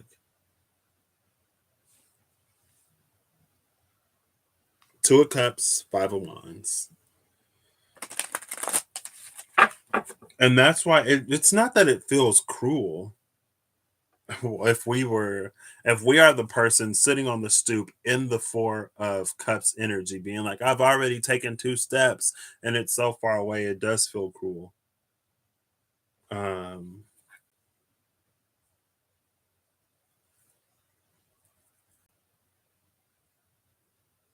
but it's like it's almost like it's not intended to be, which is again. So I'm shuffling this deck. Oh.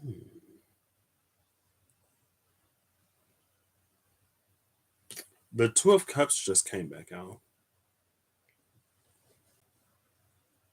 The lovers look like they were caught. They're like, act natural. Nothing is happening. We're just embracing without clothes.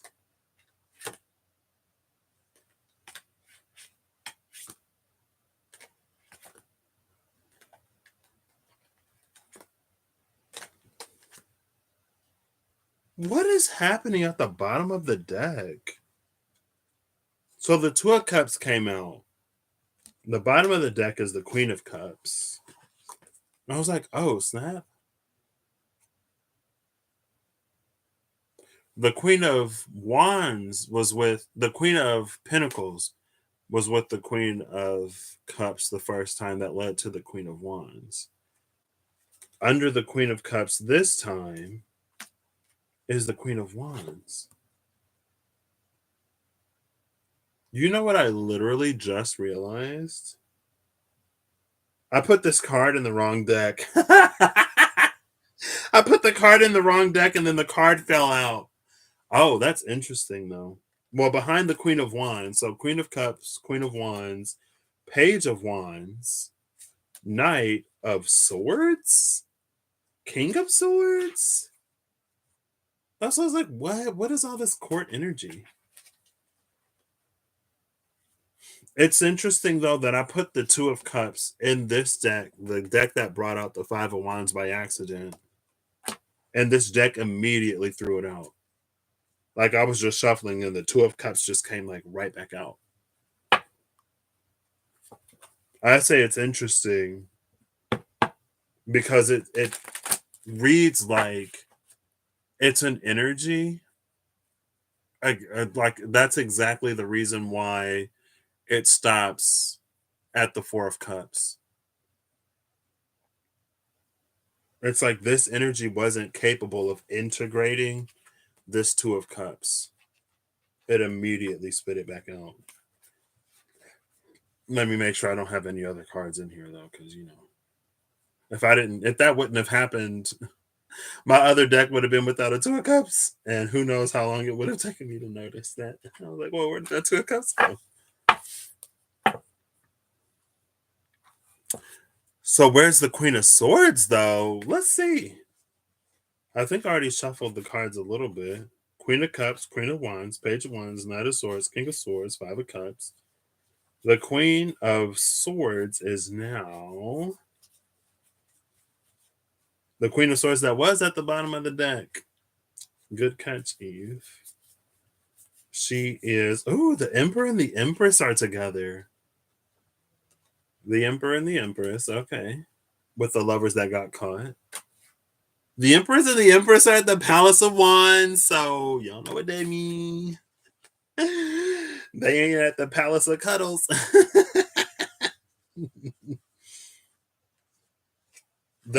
So this is interesting. The Emperor and the Empress are together. And then it's the Palace of Wands. And then the Magician and the High Priestess are together. And it becomes the Tree of Life.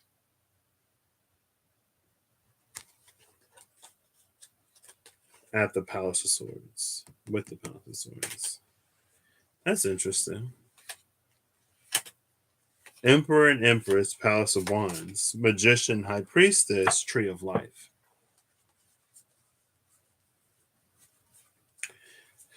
Where is this Queen of Swords?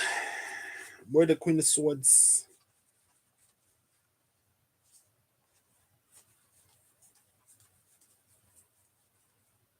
Oh, what?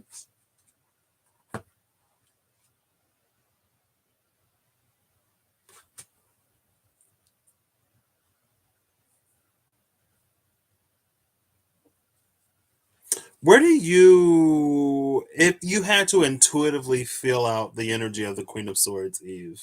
I'm going to ask you because you told me to look for her and I found her in a very interesting position. So I guess I could ask you what you pick up on her energy. I don't know why. If you want to tell me what you pick up on where she is, or I could just show you where I found her. Because this is very interesting.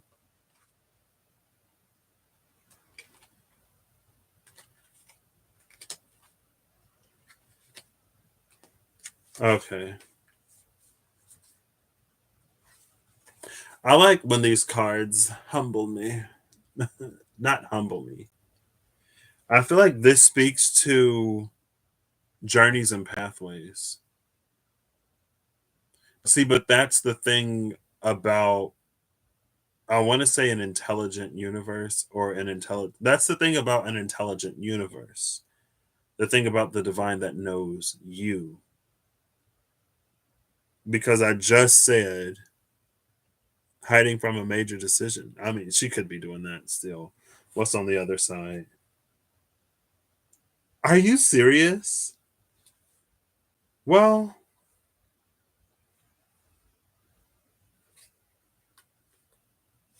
the Five of Wands is two cards away from the um, Queen of Swords. I feel like this is journeys and pathways because I literally just talked about how this deck rejected Two of Cups energy. But the Queen of Swords is in between the Ace of Cups and the Ten of Cups. That's why I was like, oh, this is an interesting position. She's found herself in between the Ace of Cups and the Ten of Cups. So she could be undercover. Speaking of undercover, there is a figure, a hooded, cloaked figure behind the Ten of Cups.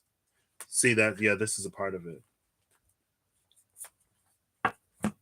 Because here's the Five of Wands, right? When the Queen of Swords was at wherever she was, at the bottom of the deck or something. I forget where the Queen of Swords was, but wherever she was, when the Five of Wands was the energy that did not get that Ace of Cups, Ace of Pentacles. It's right here again with the Ace of Cups. But the Queen of Swords finds herself in the Ten of Cups because of transformation, this Death card. So she kind of sort of is undercover. It almost feels like she's in a witness protection program. It's like she's found a way to make it to like the Ten of Cups and she just like completely went off grid. So it's like the last time we saw her, she was in the Five of Wands. So we're just going to assume that she got lost there, but she actually escaped. If that was a decision, it would be tough. It would be. But I feel like going off of that, going off of the Seven of Swords after the Queen of Cups being this way to try to insert air into a watery space to try to shortcut the journey, but to not shortcut the journey in the way that utilizes the shortcut that's built into the journey, to shortcut the journey in a way that like somehow gets us to stay where we are, or end up in a worse situation, or to sort of circle.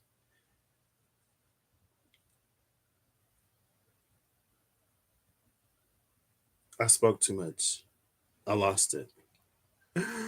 I lost it. I lost it. If that was a decision, it would be tough. Mm, I had it. I had it and now it's gone.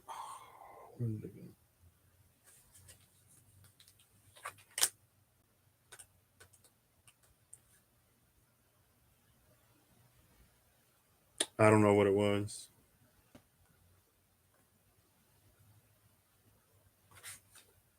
But anyway, you want to see something? I completely forgot what it was. You want to see something cool about this Queen of Swords after she gets the Ten of Cups because of Scorpio transformation? This Five of Wands becomes the Six. It's the Six of Wands after the Death card, after that Ten of Cups. So it has escaped sort of this Five of Wands energy that was completely incompatible and found a way within its own energy, within its own deck. It somehow found a way to complete a transformation and emerge victorious from that space. Like, this is literally emerging from dark night after dark night after dark night. This feels like coming out into the light from a dark tunnel that was just all of this energy, not that energy.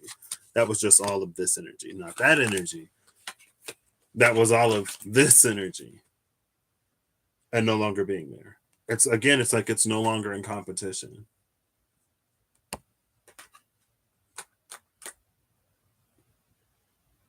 But the interesting thing about it is, again, to end up in this Six of Wands energy, the Queen of Swords had to be surrounded, literally surrounded by water to make that transformation. Like, to do this. Oh my gosh, the Ace of Cups keeps falling. To do this, to go from the Five to the Six of Wands and complete that transformation process, the Queen of Swords literally had to be surrounded by water. So while yes, it is like different paths can get you to similar or like the same space, it's like you don't have to adopt someone else's path or process. But that's the divine that knows you. That's the intelligent universe. It's like it will work with you in a way that it needs to work with you to still get you to somehow be in enough water energy to provide the match to the fire, to complement that fire.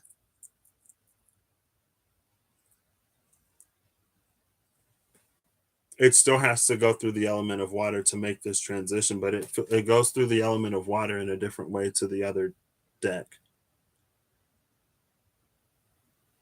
And what's also interesting is this is the capital I. This was under the energy of the capital I.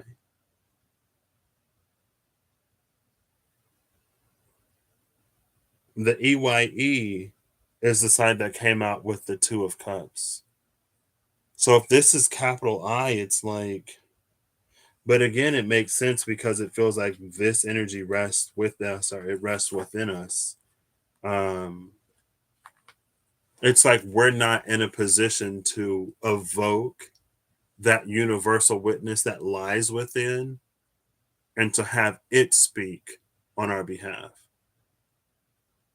There was something about, was it divine support that talked about? Yeah, it was divine support that talked about connecting.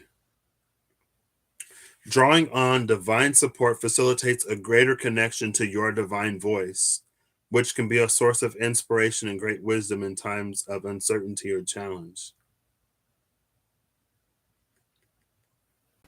That was the energy with divine support. But in that Five of Wands, it's disconnected from the divine voice so well. It's like, yes, we are creators that are powerful beyond our understanding and powerful beyond our ability to comprehend.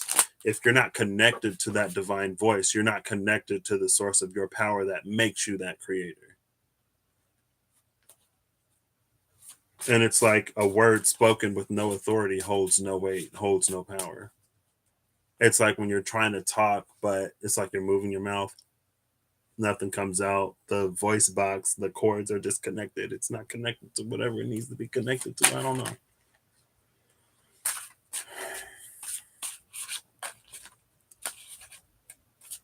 Yeah. I'm coming out. Oh, why did my throat just get dry again? Having it or risking it beyond. That's the decision. Oh, it's the Seven of Coins. Look who's still at the bottom.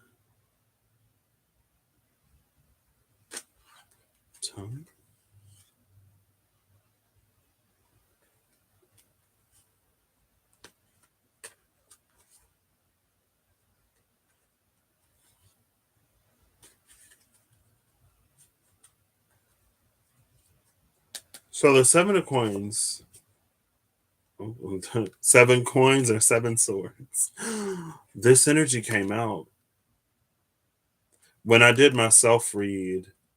Oh, that's another read. Like when I did my self read, and it was like don't even worry about this whole Seven of Swords situation. It's literally not going to matter, because literally what within 48 hours of me doing that, or 72 hours, I found out, hey, like your boss might be a complete not great person to work with, but in a few months she's not going to be here and you won't be here either. Look at how that worked out. Anyway,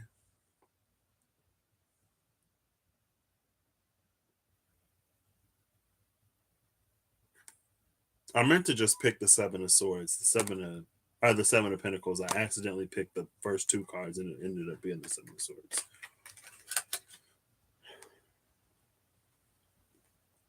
The Seven of Pentacles is waiting. The bottom of the deck again is this Queen of Cups. But this time the Queen of Cups is with the Three of Wands and Justice. And I guess I want to say, because again, through looking for the Queen of Swords, so again, thank you, Eve. Through searching for the Queen of Swords, it's now been made clear. And maybe that's like less of a shortcut. Because again, before, it's like the Ten of Wands energy was moving and it was met with the Page.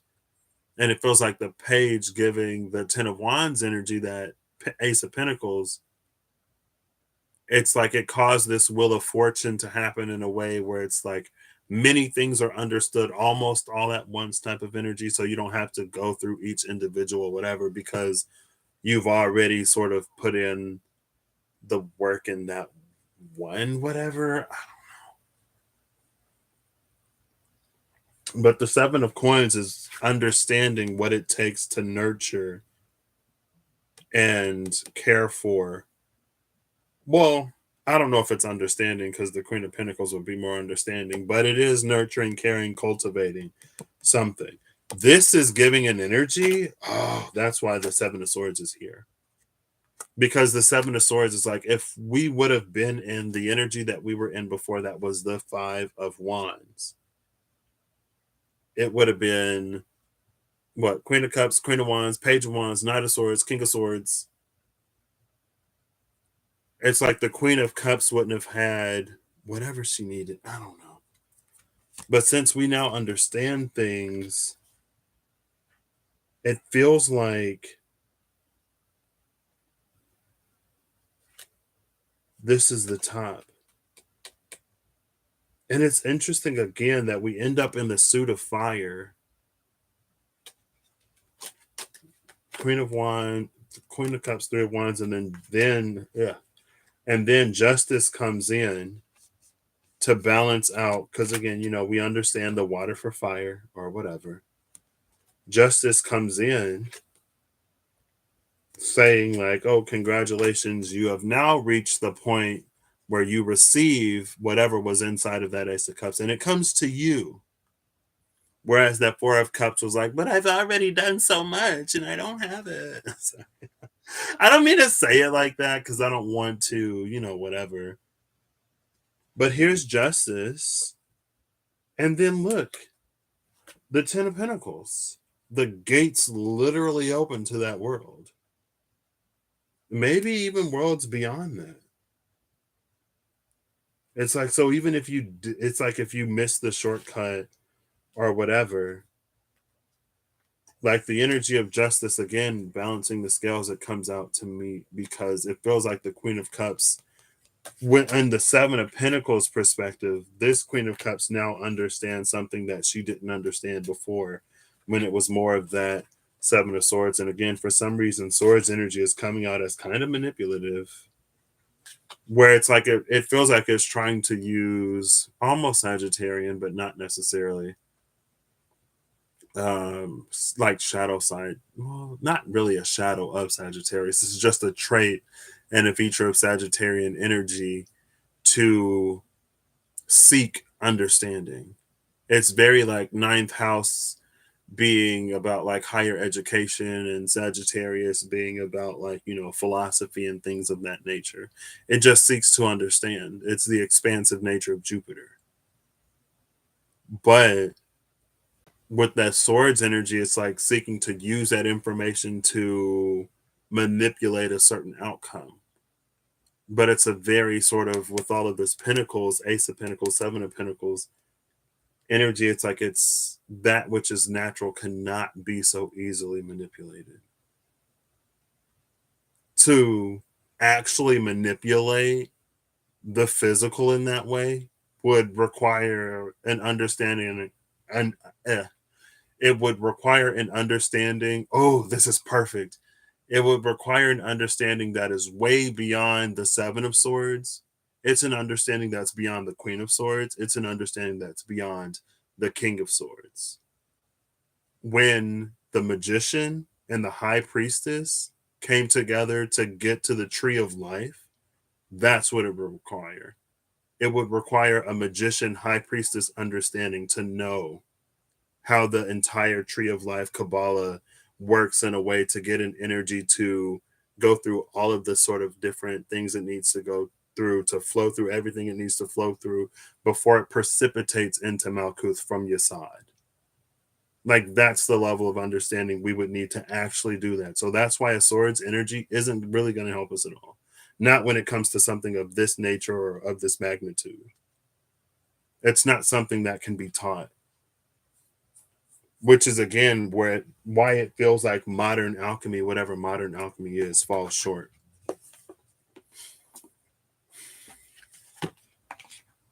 Don't ask me. Ooh. Jupiter and Neptune and Sagittarius. Oh, that's you. Oh yeah. The King of Cups and the Queen of Cups and the King of Wands, as I split this in half to put it away. And the Six of Wands. See? The Six of Wands on the half with the Queen of Cups. The Seven of Coins is on the half with the King of Wands.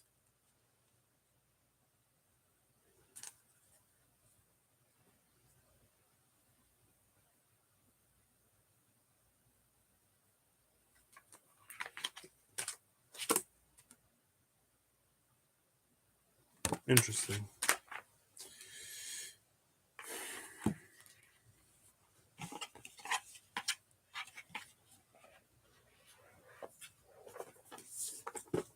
I feel like I should just put a whole big old, like, I don't know.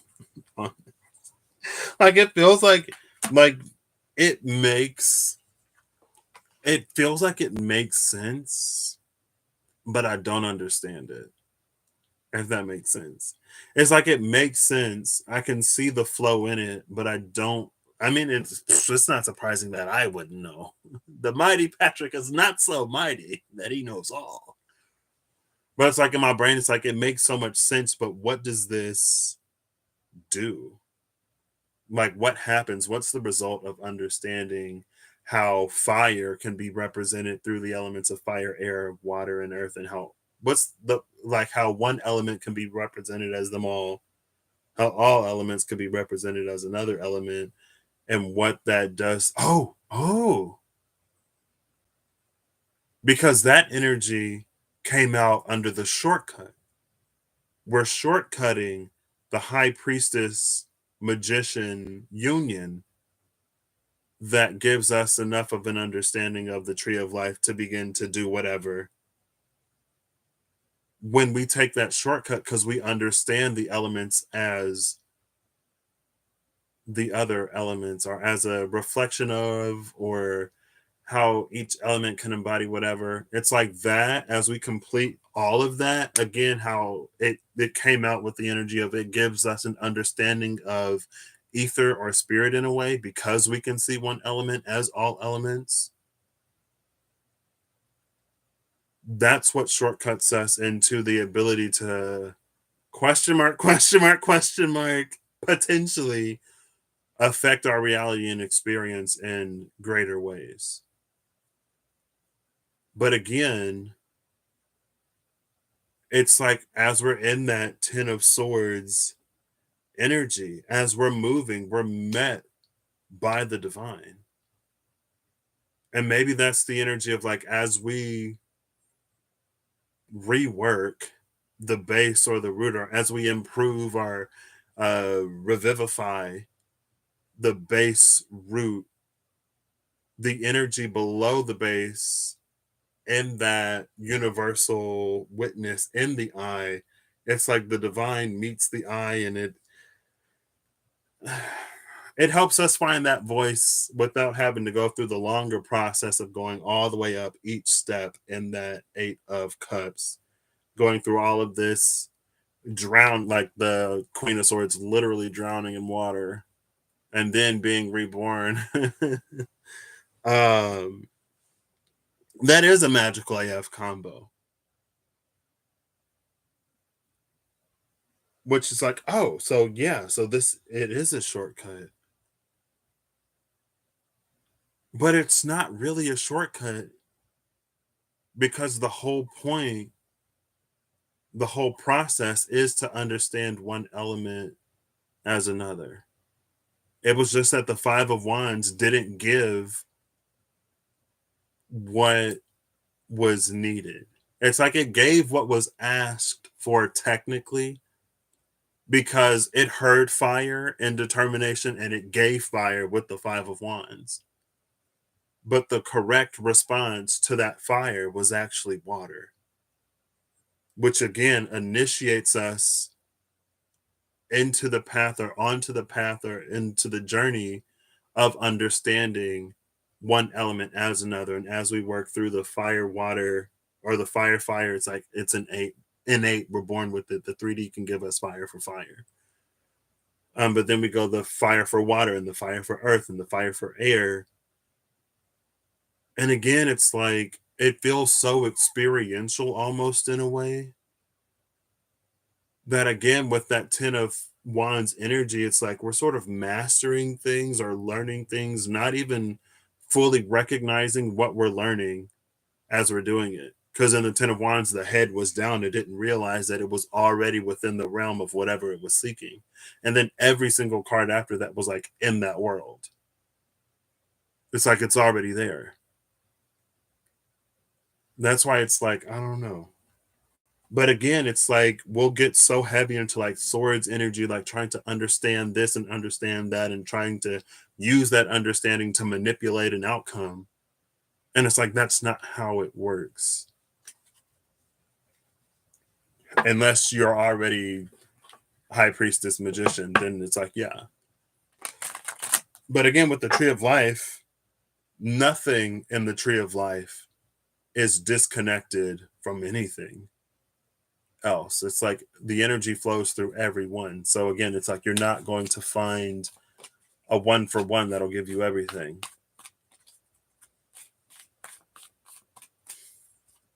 Unless Dayat, but the void, who knows? Anyway. What was this? What was this? Hello? Hello? What is this? Oof. I hope I have all my cards. I'm gonna count these. I got 2 cards.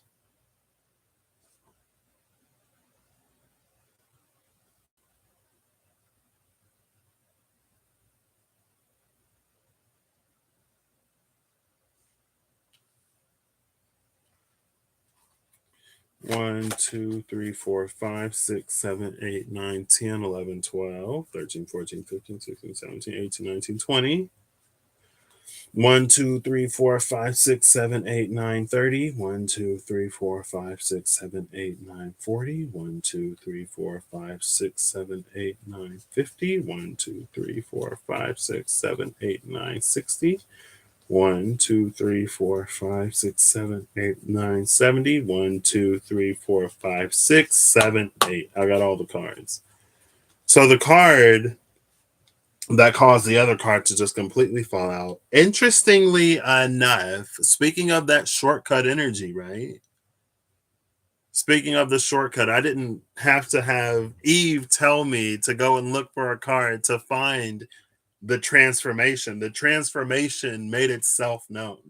Death is the card that came out. This is the shortcutted path, but it's not really a shortcut because it's like we still go through all of the learning and we go through all of the understanding, but it's like the energy of if you are a hands-on learner, you're probably not going to thrive in the traditional, at least American traditional classroom setting. If you're not the type of person that can see something, read something, and just absorb it, if you need experience, this is the experience path. And you're like, oh yeah, like I learned better in this environment. So it's like you're still doing the work, but it's an environment that's more conducive to whatever whatever understanding is trying to be communicated by the divine, the high priestess, whatever. Death is the card that came out. Again, we didn't have to go looking for the Queen of Swords trapped in between the Ace of Cups, or not trapped necessarily, but in between the Ace of Cups and the Ten of Cups, and then outside of the window of the Queen of Swords, find the Death card. Death happened. And the card, like death flipped over and another card fell out. The card that fell out, believe it or not, and again, it's so synchronistic because I'm talking about understanding all of the elements. Oh my gosh. Oh my gosh. It's the magician. Death and the magician. And it's like, again, how all of the elements are interconnected. This magician, it just, the understanding happens. I don't know. It's just like there. It's just there. It's the shortcut. I don't. Death and the magician. And then the bottom of the deck is like the 5 of Swords, and I'm like, what is this?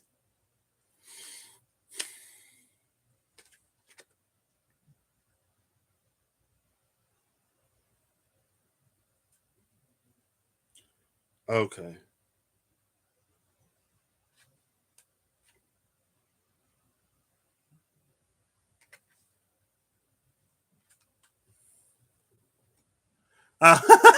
Eve. Fireman. Who's Teddy Swims? This is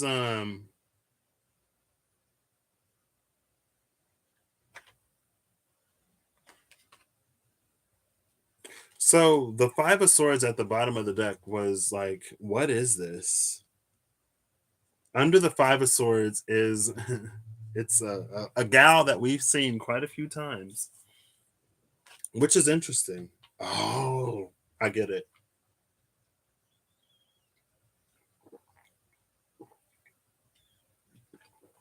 I understand. This is like a protected path.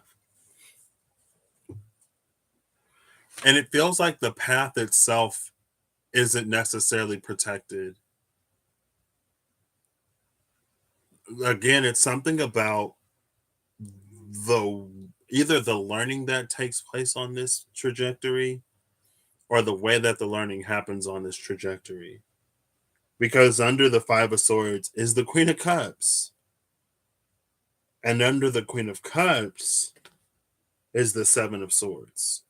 The Seven of Swords that has five swords, right? And then the two swords that are left behind. It feels like the Five of Swords is an energy that actually protects the Queen of Swords because she's not watching her back. This energy can see the Seven of Swords behind it. And it's like this energy pulls the five swords that this one takes from wherever. So somehow, again, it's like it protects this Queen of Cups in the middle. Oh, it's his 9/11 song. Okay.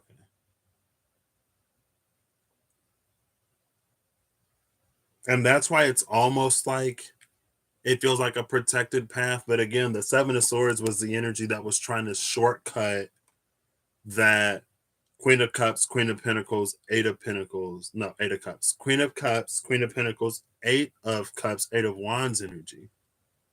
And just tried to like skip the Queen of Pentacles and the Eight of Cups and get right to the Eight of Wands. This is the energy that says, like, no, that's not going to work.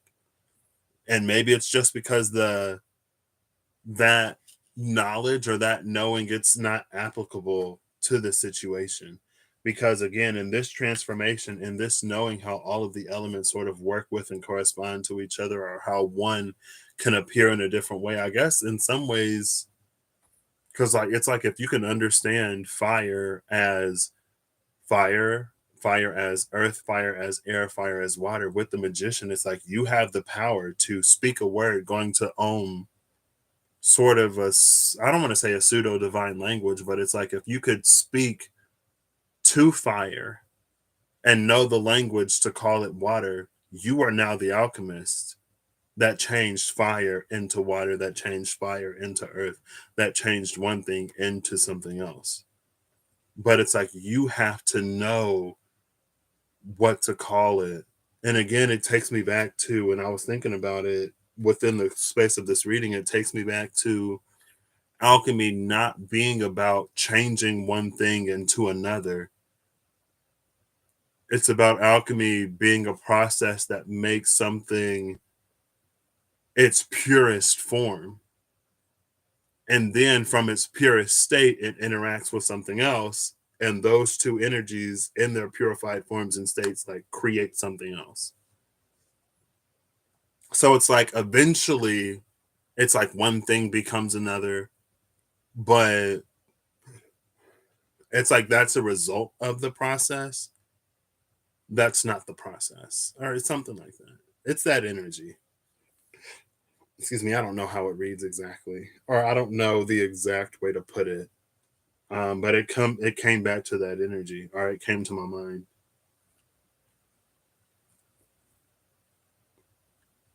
Okay, it's almost very earthsea in nature, understanding the true names of things, or understanding. Oh, that's funny because so earlier I went to this event and my character's name was Tathan, and it's halfling. And I was like doing this thing I do where I just like I go through conversations in my head or whatever. And I was like, his name is Tathan, but a lot of people go Ta when they step on him because they didn't see him there. And then I was like, it's in an old tongue. And I was like, and it's in an old tongue because there was some old person that was calling for Tathan, but like they were choking or something, and Tathan didn't know that. meant like, come over here and help me because I'm literally dying. The literally dying part isn't what was funny. The funny part was like, it's this in an old tongue. Like, my name is Tathan, but it's something like completely unintelligible in an old tongue, which is also interesting because through the course of playing the game, we kept getting spell scrolls, and a spell scroll is a scroll that contains a spell. But if that spell isn't on a list of spells that you're capable of knowing or learning at some point, it's unintelligible to you. So we're getting all these spell scrolls that we can't even use because we're not the class that the spell scroll is for. Anyway.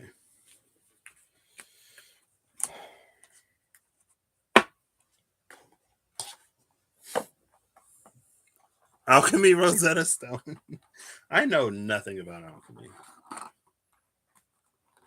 So maybe more of a. It feels like I can say, hey, like, this energy doesn't necessarily.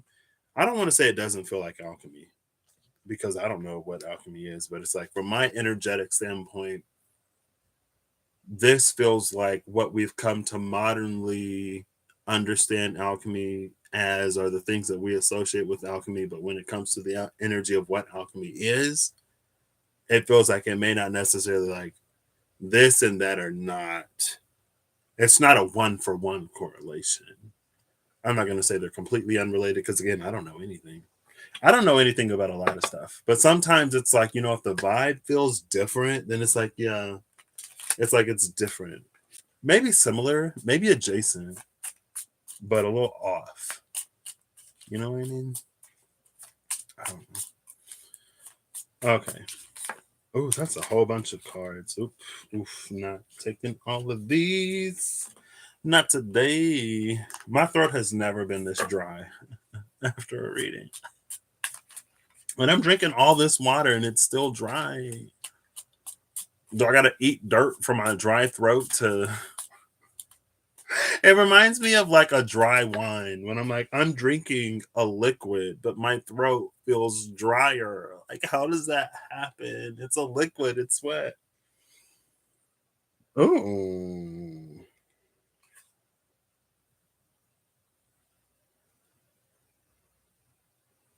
The card that came out of the mini is the Queen of Wands.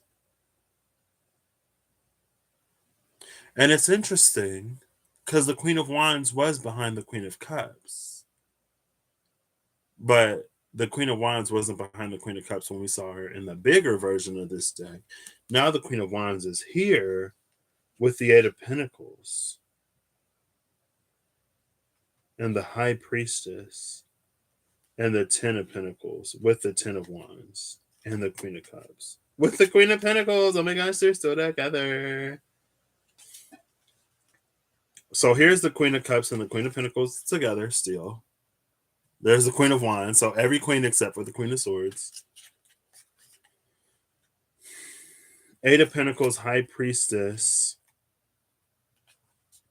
Oh, this is literally the energy that just came out. I'm pretty sure when I did this Saponification spread reading, it was the Eight of Pentacles with the High Sage. With the High Sage, it was like the back of the High Sage. So it was like this. The Eight of Pentacles energy with the High Priestess, but it was the other side of the High Priestess. After that, it's the Ten of Pentacles. And it's interesting. Okay, it reads. It makes sense. After the Ten of Pentacles is the Ten of Wands. Well, I'm like, oh, that's that Ten of Wands we saw. Ten of Wands, Queen of Cups, Queen of Pentacles, which is the proper way to go about things or whatever. I was going to say it's interesting because in this deck, we have the 10 of. This is the box. The box that in the Tarot of Dreams, the person was holding the Four of Pentacles. It had a box with Four of Pentacles in it. And it's like what was hidden. They're not offering these Four of Pentacles. But this box that this person finds themselves, it has a lot more than 4. You get 6 more pentacles. And I would say you get 6 more pentacles when you do it yourself, but the larger version of this, no, it's right here. It's the 10 of Wands. Again, this is the one that got the shortcut.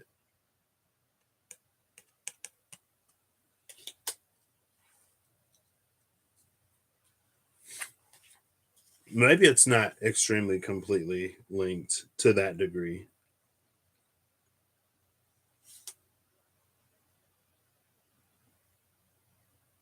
Because it's like the Page of Pentacles offered the pinnacle. But just because the page offers doesn't necessarily mean that the 10 of Wands took it.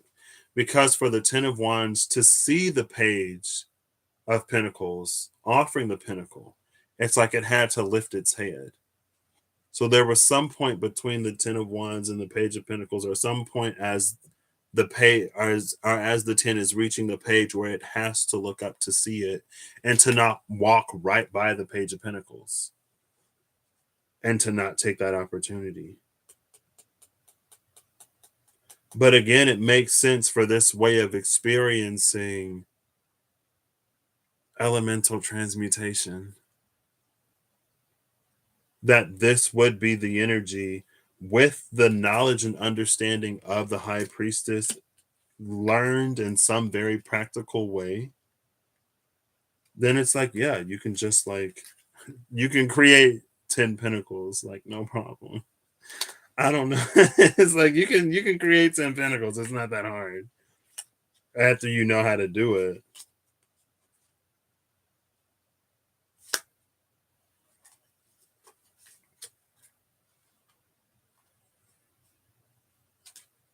The Queen of Wands is the card that came out. Yeah, it is.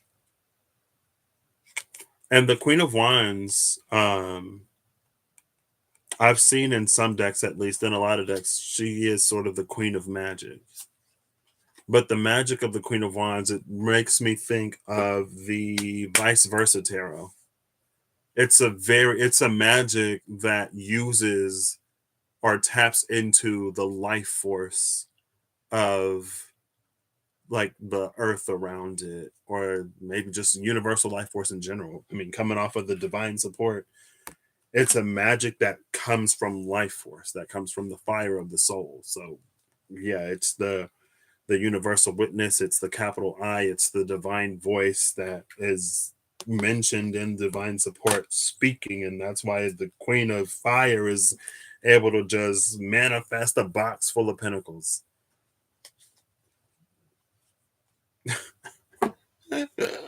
I don't know. You know what I mean? It's like, okay. I mean, that's what the card's saying. It makes sense, but how, like, what is this in reality? I don't know. If I find out, I would say I'll let you know, but I don't even know if it's something that could be necessarily communicated, because it feels or it reads as something so. And maybe that's why I feel like that's why this determination card is here again. It's like because it works into the root. Like that's the level at which it's understood and comprehended. And it feels like if we're talking about alchemy, if we're talking about the universal witness and the power to communicate to the world and have something manifest, it feels very upper chakras.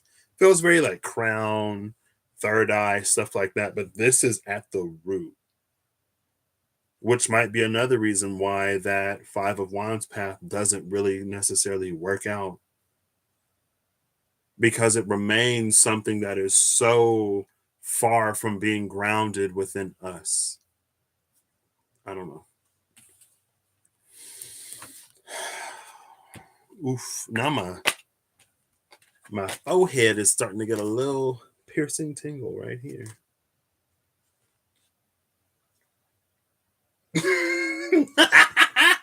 I pick up the whispers of Lord Ganesha to shuffle to get the final card, right?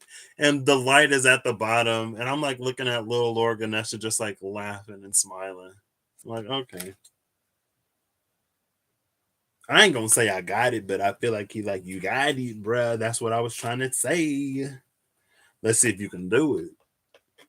Just because you can read it, don't mean you can do it. I'm like, okay, that's fair. You're right. Because I took physics classes and I understood it from a principle level, but when it came to doing that homework, I was like, I understand it. Why can't I get the right answer?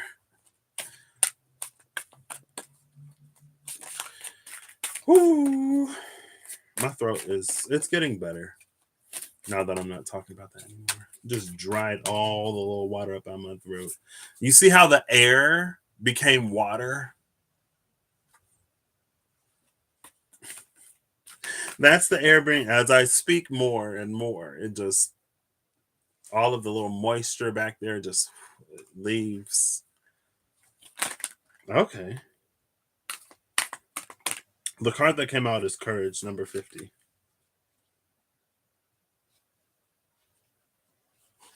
Bottom of the deck is Joy. Oh, delight and joy. I love it. Under joy is inner knowing and openness. Joy, inner knowing, and openness, and promise of the future. I love that energy at the bottom. But courage is the one that came out. Oh, that's funny. Lord Ganesha is holding a hand axe here. And it's funny because, so like I said, that last encounter with the dire troll that was like susceptible to fire or whatever, I had a fire rune spell that could shackle a creature. And because I shackled the creature before it made its first move, it couldn't go anywhere. Which also made it was restrained for like several turns, which is what made victory possible. But I threw a hand axe at the dire troll because I didn't want to get too close to it, right? It was gigantic. And then I activated it after the hand axe landed in the dire troll.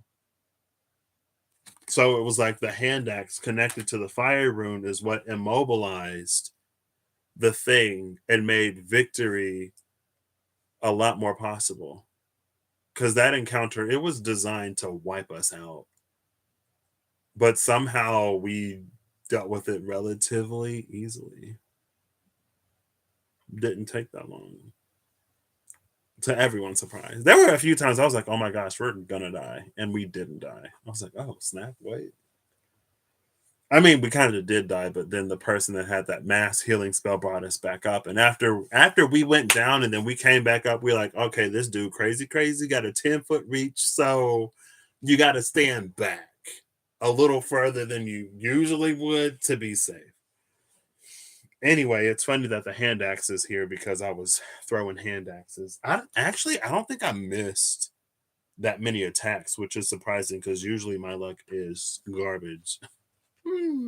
Usually my luck isn't as good as it was today. But anyway, this is the last card, Courage. The warmth of your open heart can give comfort to all who cross your path. The root word for courage is cœur or coeur. I don't know French. It is cœur, which is the French word for heart. Courage comes from the heart.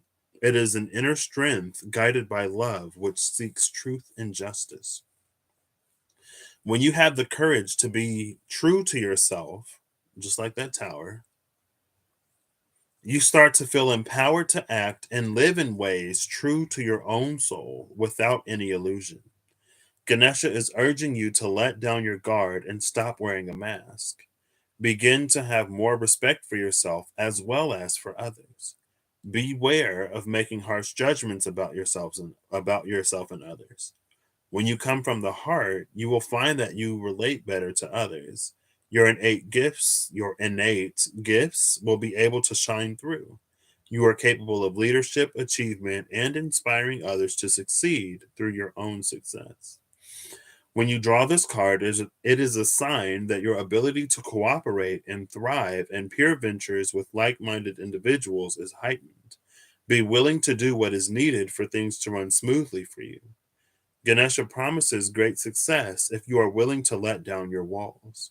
He is pictured here on the powerful lion inherited from his mother Parvati.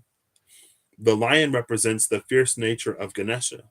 He calls on you now to trust the fearless part of your being, your own inner lion, and invites you to work with him to learn how to be valiant and harness your heart's great courage. He calls on you now to trust the fearless part of your being, your own inner lion. And then, in divine support, he was working with or encouraging the divine voice that lies at the heart of you, right? Interesting. I think also what I love about this is that it's an energy of the heart, but it's fierce. Like the heart represents the fierce nature of Ganesha. And I feel like a lot of times when we talk about the heart, it can be very sort of like soft, but I don't want to say,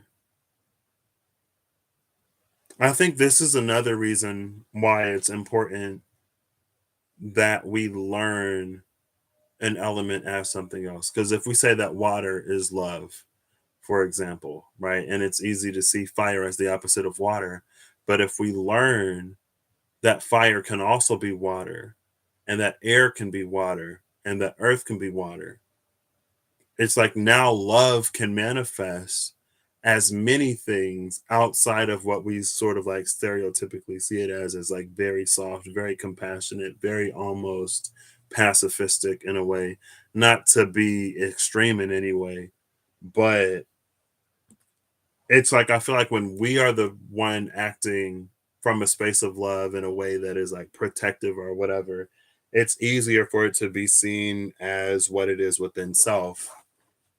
But and love is just one thing, right?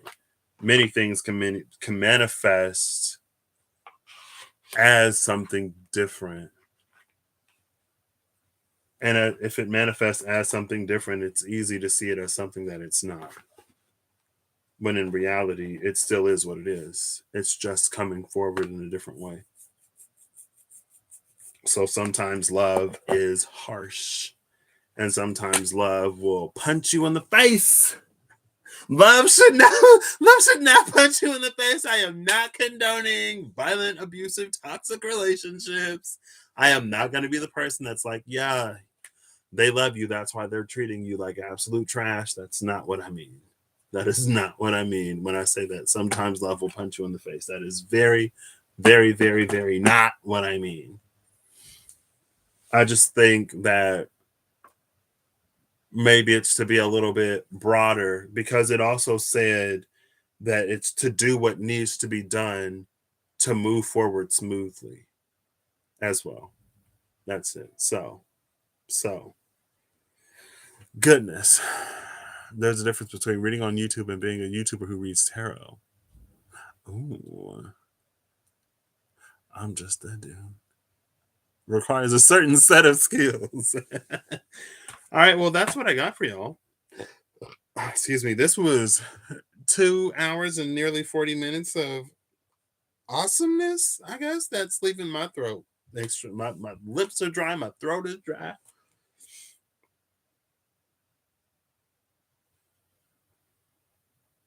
It's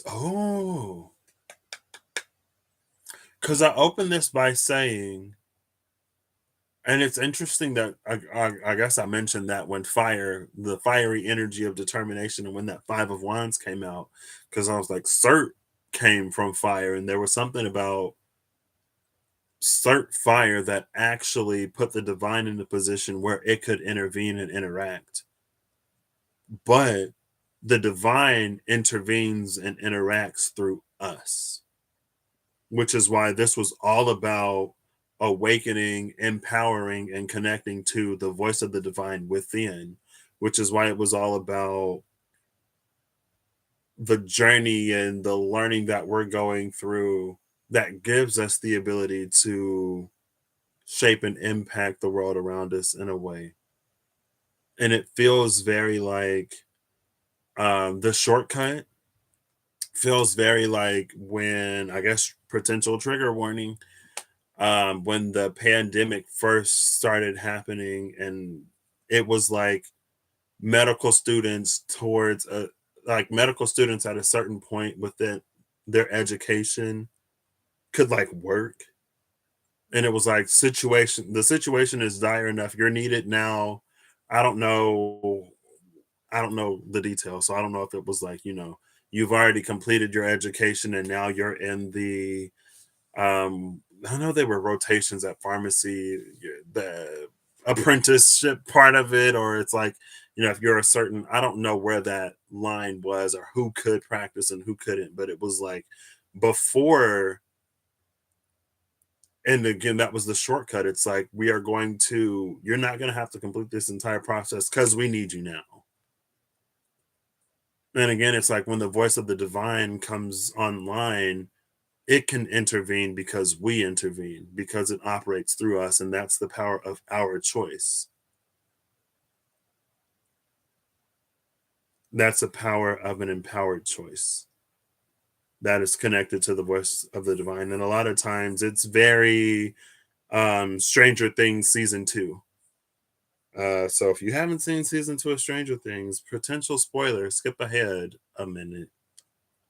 I give you 5, 4, 3, 2, 1 second. Okay.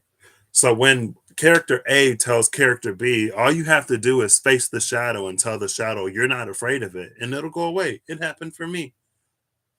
And so character B listens, and character B faces the shadow and says, I'm not afraid of you. I'm not afraid of you. And then the shadow enters character B.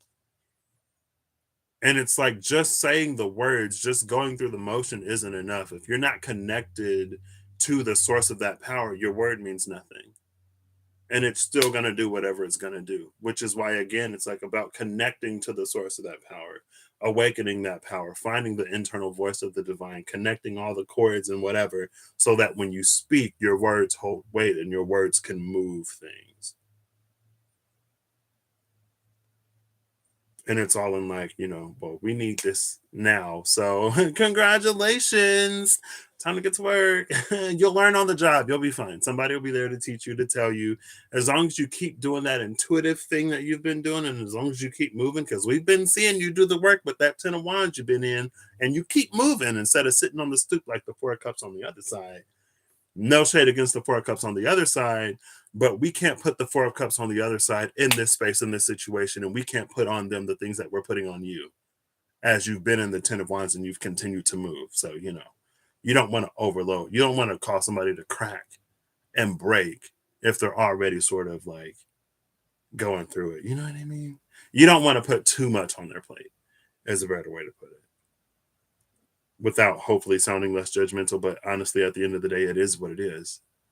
If it's something that we can't handle, or if it's something that, like, to be put in this situation and then to be completely just fall apart, out of our element, we were in our power in speaking, but now we're not, and all of these things are all of a sudden directed against us, or we're doing whatever and we're plunging into even darker spots than we were in before we tried to do whatever.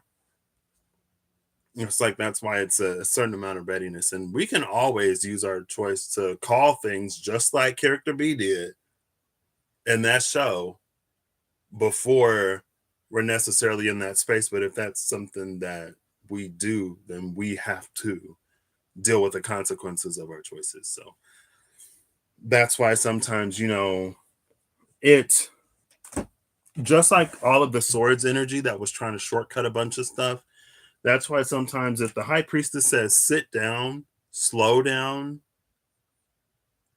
and like learn through this, you don't have to rush, live life, find out.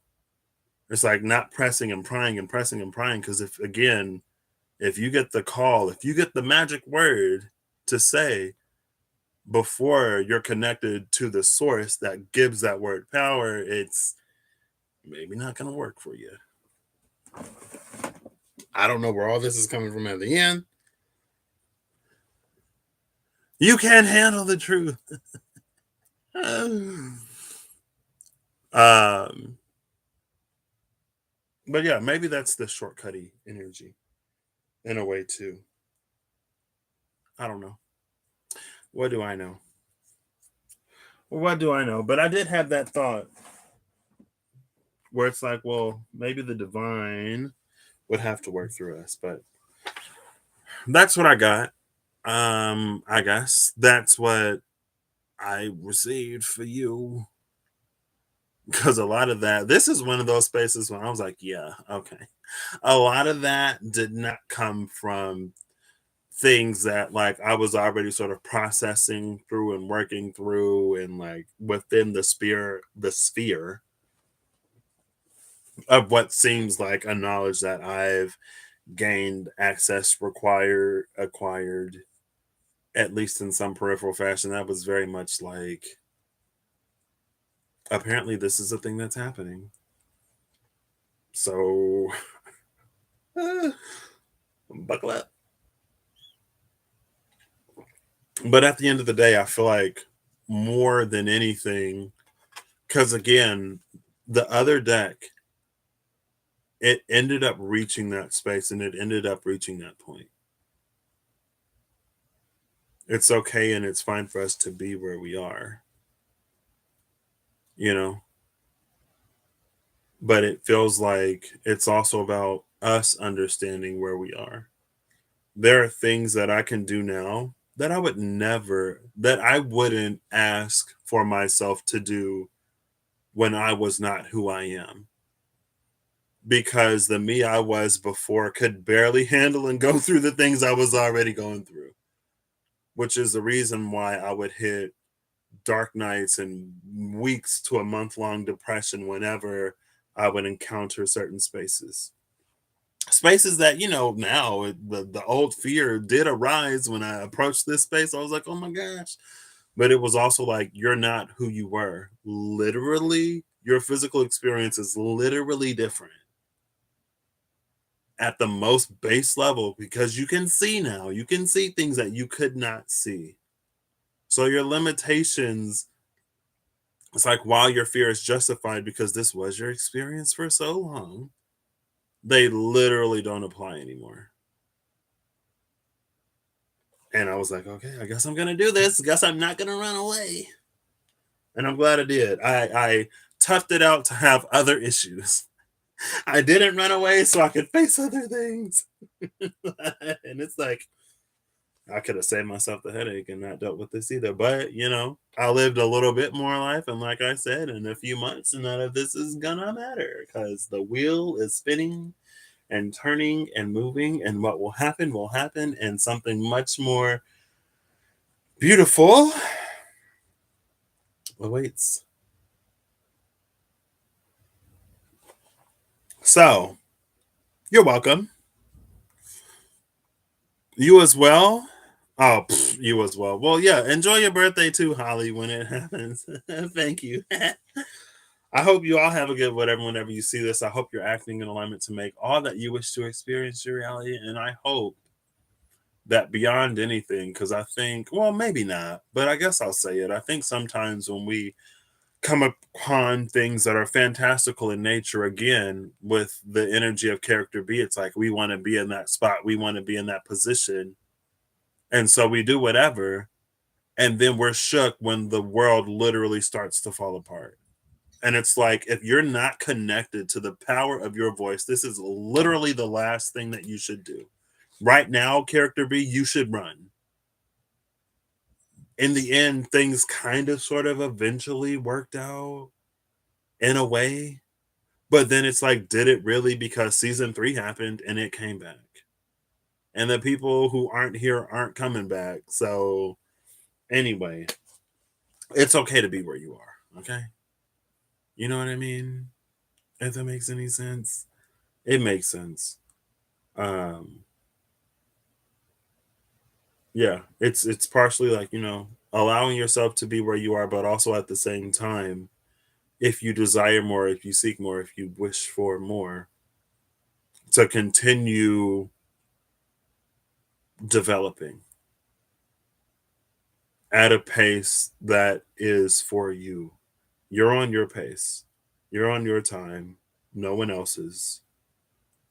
And again, it's like sometimes the worst thing that we can do is try to meet and match somebody else's pace, or to try to push ourselves beyond what it is that we're able to bear. It's like if you're lifting 500-pound weights and you are used to like 200, you don't want to strain a muscle. You don't want to be in a cast for a month or 2 years for your like body to heal and recover and recuperate, right? If that makes any sense. I don't know. I don't know. You as well. I will see you all. What a way to end my golden year, I guess. Today was like an interesting day. And then earlier, so I came home, right? The crows are outside. I get on, I see the whispers of Lord Ganesha, and then I scroll up and I see Shiva. And in the beginning of the Shiva trailer for Smite is Lord Ganesha. And I'm literally just sitting back here. Literally nothing happening. And the hanger in my closet that's not moving at all right now just started like moving, and it like hit the other hanger, and I'm just looking like, okay, so this is what we're doing today.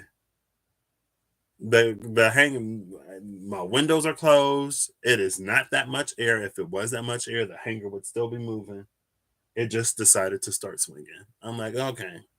And then I was like, I'll flip a coin, and if Siri says tails, I'll go live. So I went live. I told Siri to flip a coin yesterday, and Siri said heads, so I didn't go live.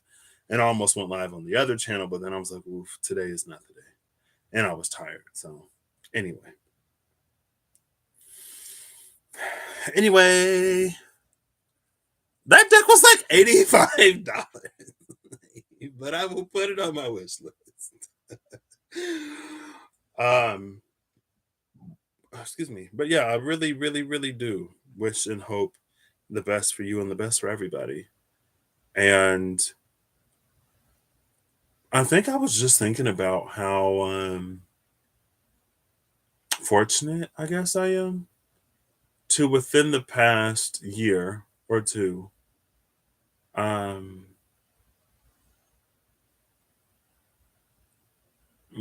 the thought evaporated from my brain. I don't know.